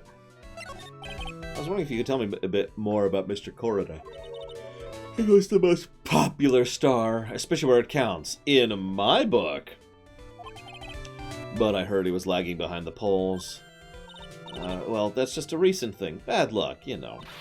But he was going to become an even bigger star than he used to be. Look at this mountain of presents. It's a show of the mountain of feelings his fans had for him. The mountain is pretty big and certainly nothing to shake a stick at. Mr. Nick? The presents, they're all bears, right? I noticed that yesterday, but whatever. Well, that's because you can't go think of Juan without thinking about bears. Bears? Why bears? You don't know? When my dear Juan was training, he fought bare-handed with a bear. He refused to give in and let the bear win, but after that fight, they became friends. Oh, ha ha ha. What a heartwarming story. It's just like those just like in those young people's dramas. I can see those two tuckered out down by a river. You can fight too. You too, bub. It's in his biography. bub. What a load of crock. So since then, fans have been giving him bears as presents. I'm Uncle Bear, and I say it's barely 8 o'clock. What's that infernal racket? It's one of the presents going off. Sounds like it's already 8. Way past your bedtime. Yes, it was Zangief. Or, Bear Hugger from Punch-Out. It's the time when the award ceremony ended that night, remember? Time sure flies. Hello, hello? This is not a phone. This is the person who you were just talking to a few minutes ago. But as we already established, your wisdom modifier is a -4. Which means his wisdom stat's at a 2. That was Maya. You haven't heard her yet, have you? It seems you were not able to fulfill your end of the bargain, Mr. Attorney. I have heard the news, so it would seem my present did you no good. Oh, Mr. Maya. One more day, please. All I ask is for one more day. I'll get a not guilty verdict for sure this time. Please, I'll definitely hold this conversation in front of Miss Oldbag. I suppose if I must. I need that acquittal more than anything else, after all. Please, please let Maya say something. I want to hear she's alright. Alright. Then, little. What's with the static all of a sudden? Hello? Hello? Seems bad. Connect. The transceiver just suddenly break? Excuse me. Beep. What happened? I don't know. All of a sudden it became nothing but static. Mystic Maya, Mystic Maya. It's okay, it's okay. Our comms were... Wait, hang on. Run my finger down the transceiver. Raspberry. Only one man would give me raspberry. We really did just talk about that right in front of her. Edgeworth!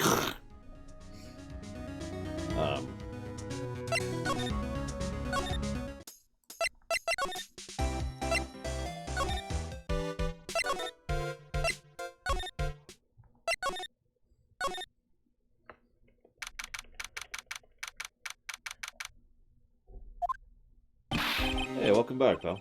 Thought I'd make you something for dinner. Good afternoon, Mother Musette. Rich man's luxurious full-course meal out of a can. Sorry you went through all the trouble to cook, but I don't have time to eat. Look, you don't have a can opener, pal. You've got to be kidding, and here I thought he had already whipped something up. Oh, I know. There's one way I know how to be helpful. Ask me about anything you want. Okay. Why not? Where's the... Oh, there it is. Mr. Nick, you should ask Mr. Scruffy Detective about that thing. He's not actually scruffy. I am literally scruffier than her, and I'm pretty well shaven. And by her, I mean him. This thing just broke all of a sudden. Broke? When I was talking to the kidnapper, it just suddenly broke into static. Looks sounded like this.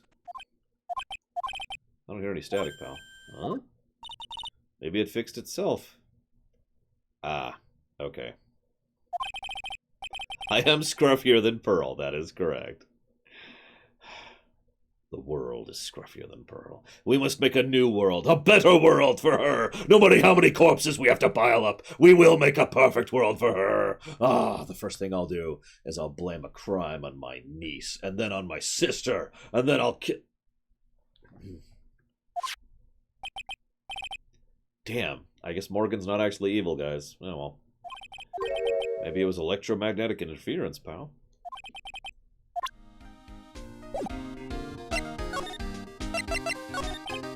So what is electromagnetic interference?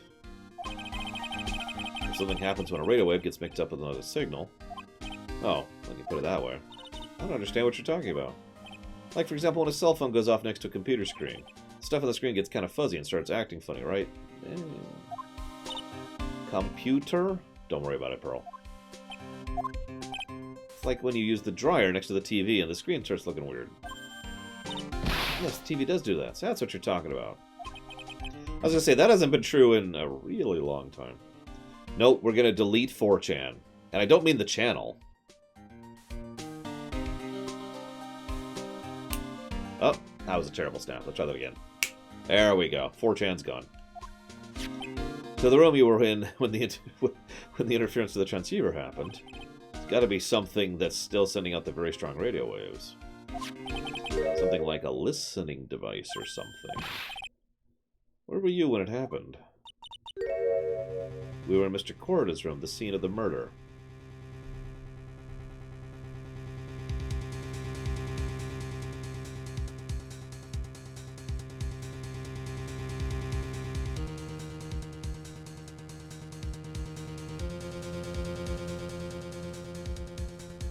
That doesn't make it any less likely for it to be Juan or Matt, unfortunately. Because they just flat out said it was a listening device, which means one of them was listening in on the actual action of the murder itself in order to make sure that everything went the proper way. Or, so that's if it was Matt, or Juan was listening in and recording it to make sure he had some kind of backup evidence against the killer in case things went against him. Either way, one of them still had a valid motive for trying to have the backup recording device going on to make sure that they would have some kind of leverage over the killer. So I'm going to sneak into the precinct to get a bug sweeper. I'll meet you at the crime scene. Wait, Gumshoe. It's investigating time. I'm on fire, pal. My fingers are itching to go. Should be going too, Mr. Nick. Alright, let's go.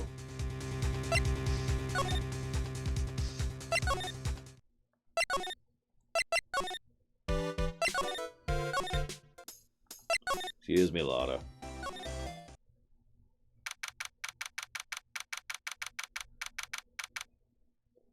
An excited statement. I am going to go investigate immediately. Hey, you're finally here, pal.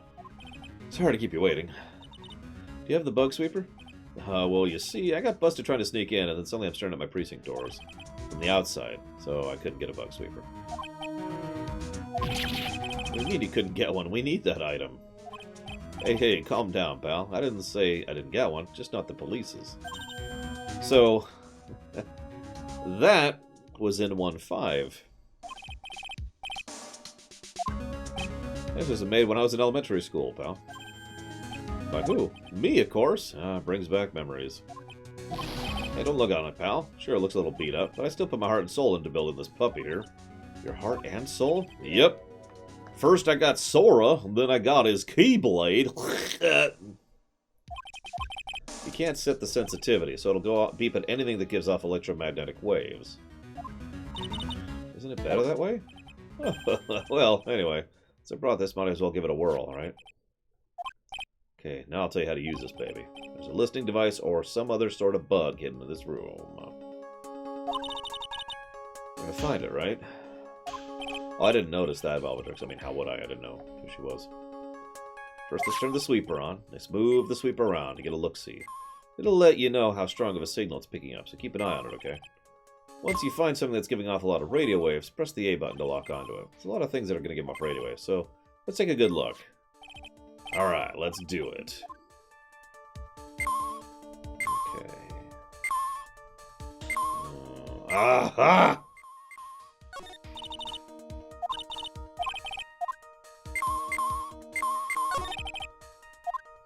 A cell phone? Don't tell me you don't know what a cell phone is. I'm sorry. My cell phone wouldn't get any reception while staying in Korean Village. And Pearl's never lived outside the village, so... It's like a phone, but you carry it with you. It's pretty easy to explain. It's gotta be the TV! Looks like the TV was left on, and now it's showing an old samurai movie. This channel plays all sorts of international movies, as well as domestic ones. You know, every time I watch one of those old movies, I always think, wow, these Japanese stars are really good at English. When I grow up, I want to study Japanese. Yeah, well. phone is the most common place for a listening device, but let's take the receiver apart before we get ahead of ourselves. Wow, you know a lot about electronics, don't you? Nope. So, is there a listening device? Nope. Clearly it's the radio. It's Kids Question Corner. Professor, why is the Earth round? It's actually flat. Why don't you listen to radio practice a little more, Pearls? Alright, enough screwing around.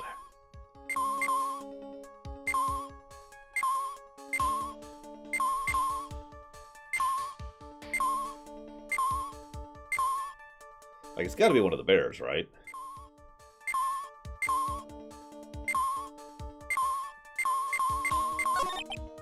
So it looks like an alarm clock. What's wrong? Why don't you look troubled? I just can't imagine a listening device being inside an alarm clock. Just remind him of something that happened a long time ago. Okay, it's on there.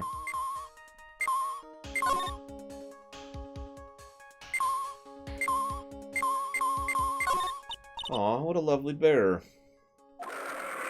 Ah! And then the bear was destroyed.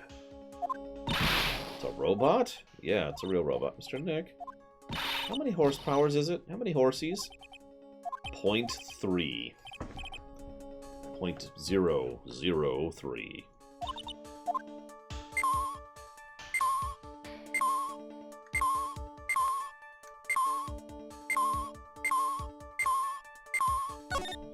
Doesn't seem to be any... that, but I'm getting red. See that? Oh, it's the freaking lamp.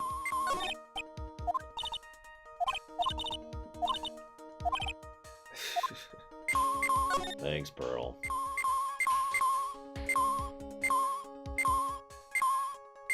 Yeah, my first thought was the big one too, but I swept over it first and it didn't give me anything. Oh, it's a hot water pot. Instead of hot water, coffee comes out. Really? This pot can do that? Is there a pot that orange juice comes out of? Oh, the water in this hot water pot has run out. I'll go get more water for it. Oh, okay. Thanks, Pearl. No listening device in the notebook. What's a notebook, computer? You know what a notebook is? Yes, it's a book you can write with paper you can write on. Oh, this thing's like a notebook. It's basically a small laptop. What's a laptop? You know, I don't actually know why they call it laptop, but then again, I also don't know why they call it desktop, so whatever. Remote control, no listening device. I wonder if a TV remote works like on other things, like, can I make you change your expressions like TV channels? Zap.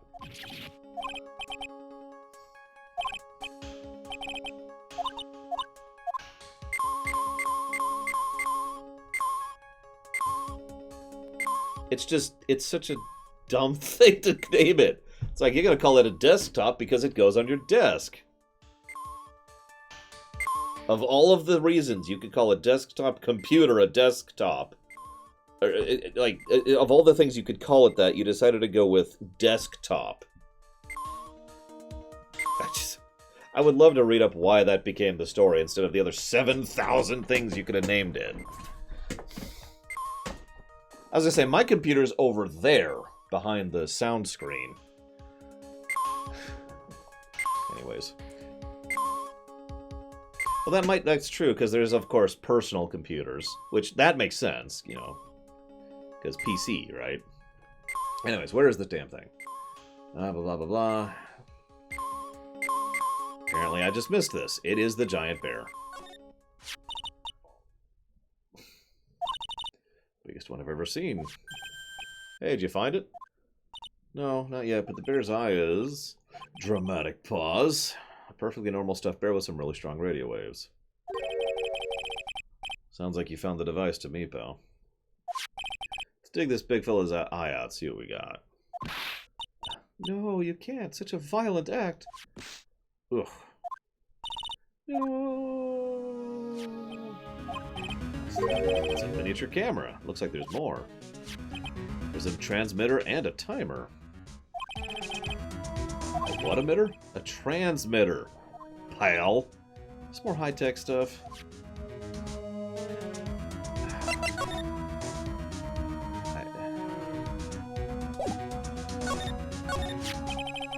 So this thing is a camera? Yep, it's a pinhole CCD camera. It's a small high-grade video camera used mostly in security systems. So it's a vidya camera. Runs on a battery, which comes with it in a set. But there's no videotape in the camera. This is the only camera part here, pal. The tape recorder with the tape is somewhere else. Somewhere else? The footage is changed into radio waves, and then it's sent to that recorder. So it's sort of like a TV broadcast, isn't it? Hey, you know, you're right.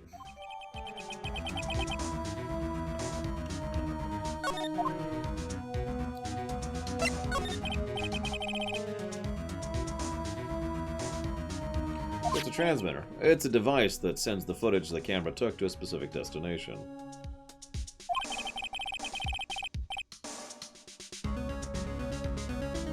It's like a video version of a listening device, pal. It looks like it's attached to a small clock-like thing. Oh, it's a timer, pal.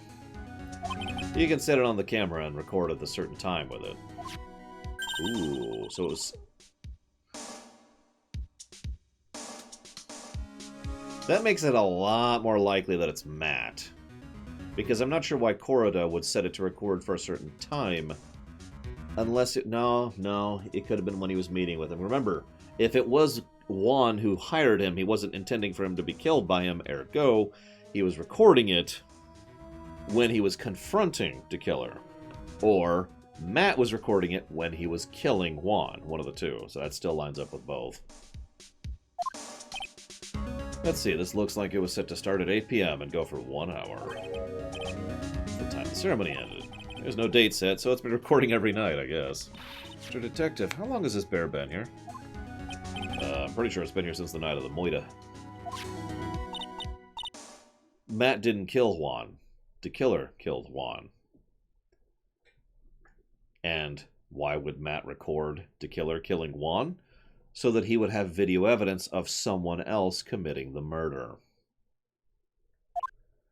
If you think about the angle the bear is at, it's bound to have a clear shot of the whole crime, pal. So there was a camera in this bear's eye. It was disguised as a bear. I'm sure it was here on the night of the murder, pal. It's pretty big, so it stands out pretty well in my mind. But who gave Mr. Korda this present? I don't know.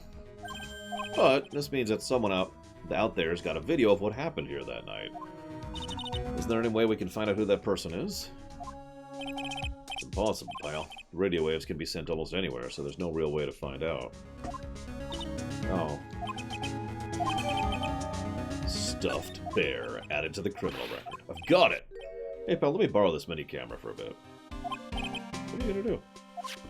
I'm gonna go around to the electronic shops and see if I can figure out who bought this. To every shop in LA?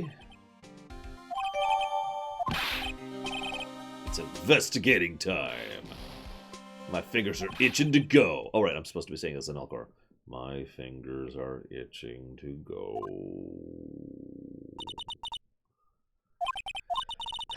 It has limited range, but again, that lines up with both Juan and Matt as being the one who's actually recording it.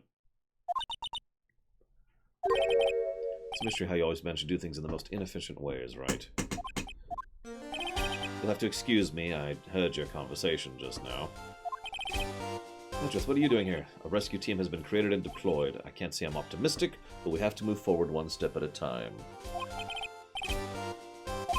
Don't thank me yet. We still have to find her. So there was a spy camera hidden inside the stuffed animal, huh? I was actually thinking that too, Sierra Mike, but I doubt... I mean, given the way these games are set up... Actually, I do, Alk the Ripper. If you go to lorerunner.com and look in the upper left, you'll see all of the upcoming games on the list, and in the order in which we are playing them. I haven't put anything after the GTA stuff, because I'm pretty sure that'll line up roughly with when we're going to be hitting FF7R. So... Do you know this stuffed bear, little girl? I have no idea. Of course not. The maker of this bear is a very expensive luxury brand from overseas. It's completely handmade, and only a small number of these are exported here. It's actually funny. My stuffed bear that I was given when I was born is actually exactly that. I forget the name of the brand, but I don't think they're even in business anymore. My grandmother got it specially for me. It's specially designed to have nothing whatsoever that can harm a baby, a newborn. And that's exactly why she got me him. Yes, I still have him, before you ask. He's as old as I am. The camera and the transmitter are scatterbrained detectives. Took him with them are dead ends. Things like those can be bought anywhere. However, the bear is different. By tracking how it got into the country, this bear can tell us who the buyer is. Can he really do that, Mr. Nick? Can he really? Well, I guess so. It's 9 p.m. I think I can still make it in time. I'll be taking this for now. I'm sure you have other things you have to do. No, just after that, Meat Fist. Why are you doing this? I have no interest in explaining myself to someone who cannot comprehend. But besides that, right, until court reconvenes tomorrow, you should concern yourself with this question. Who was the person that murdered Juan Corrida? The real killer.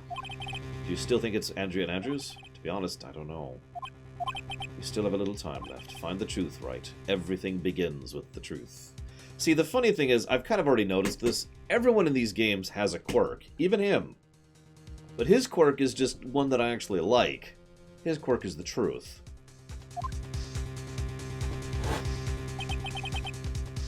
As Andrew's past. The kidnapper whose sole condition is an acquittal for Mr. On Guard.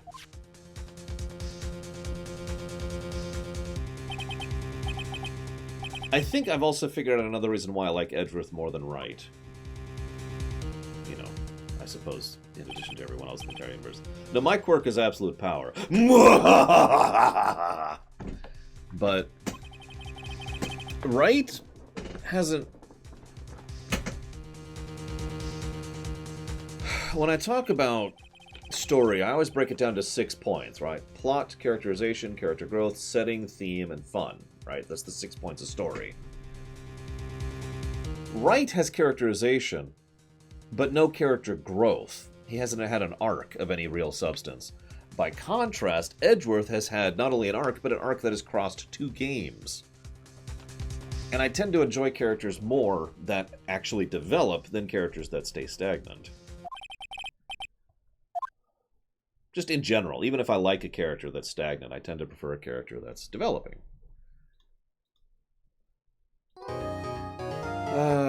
Okay. Save, yes. Let me look up here. So it looks like we're having another investigation section. A pretty long one. Like a really long one. Damn. And then we have trial, and then we're done.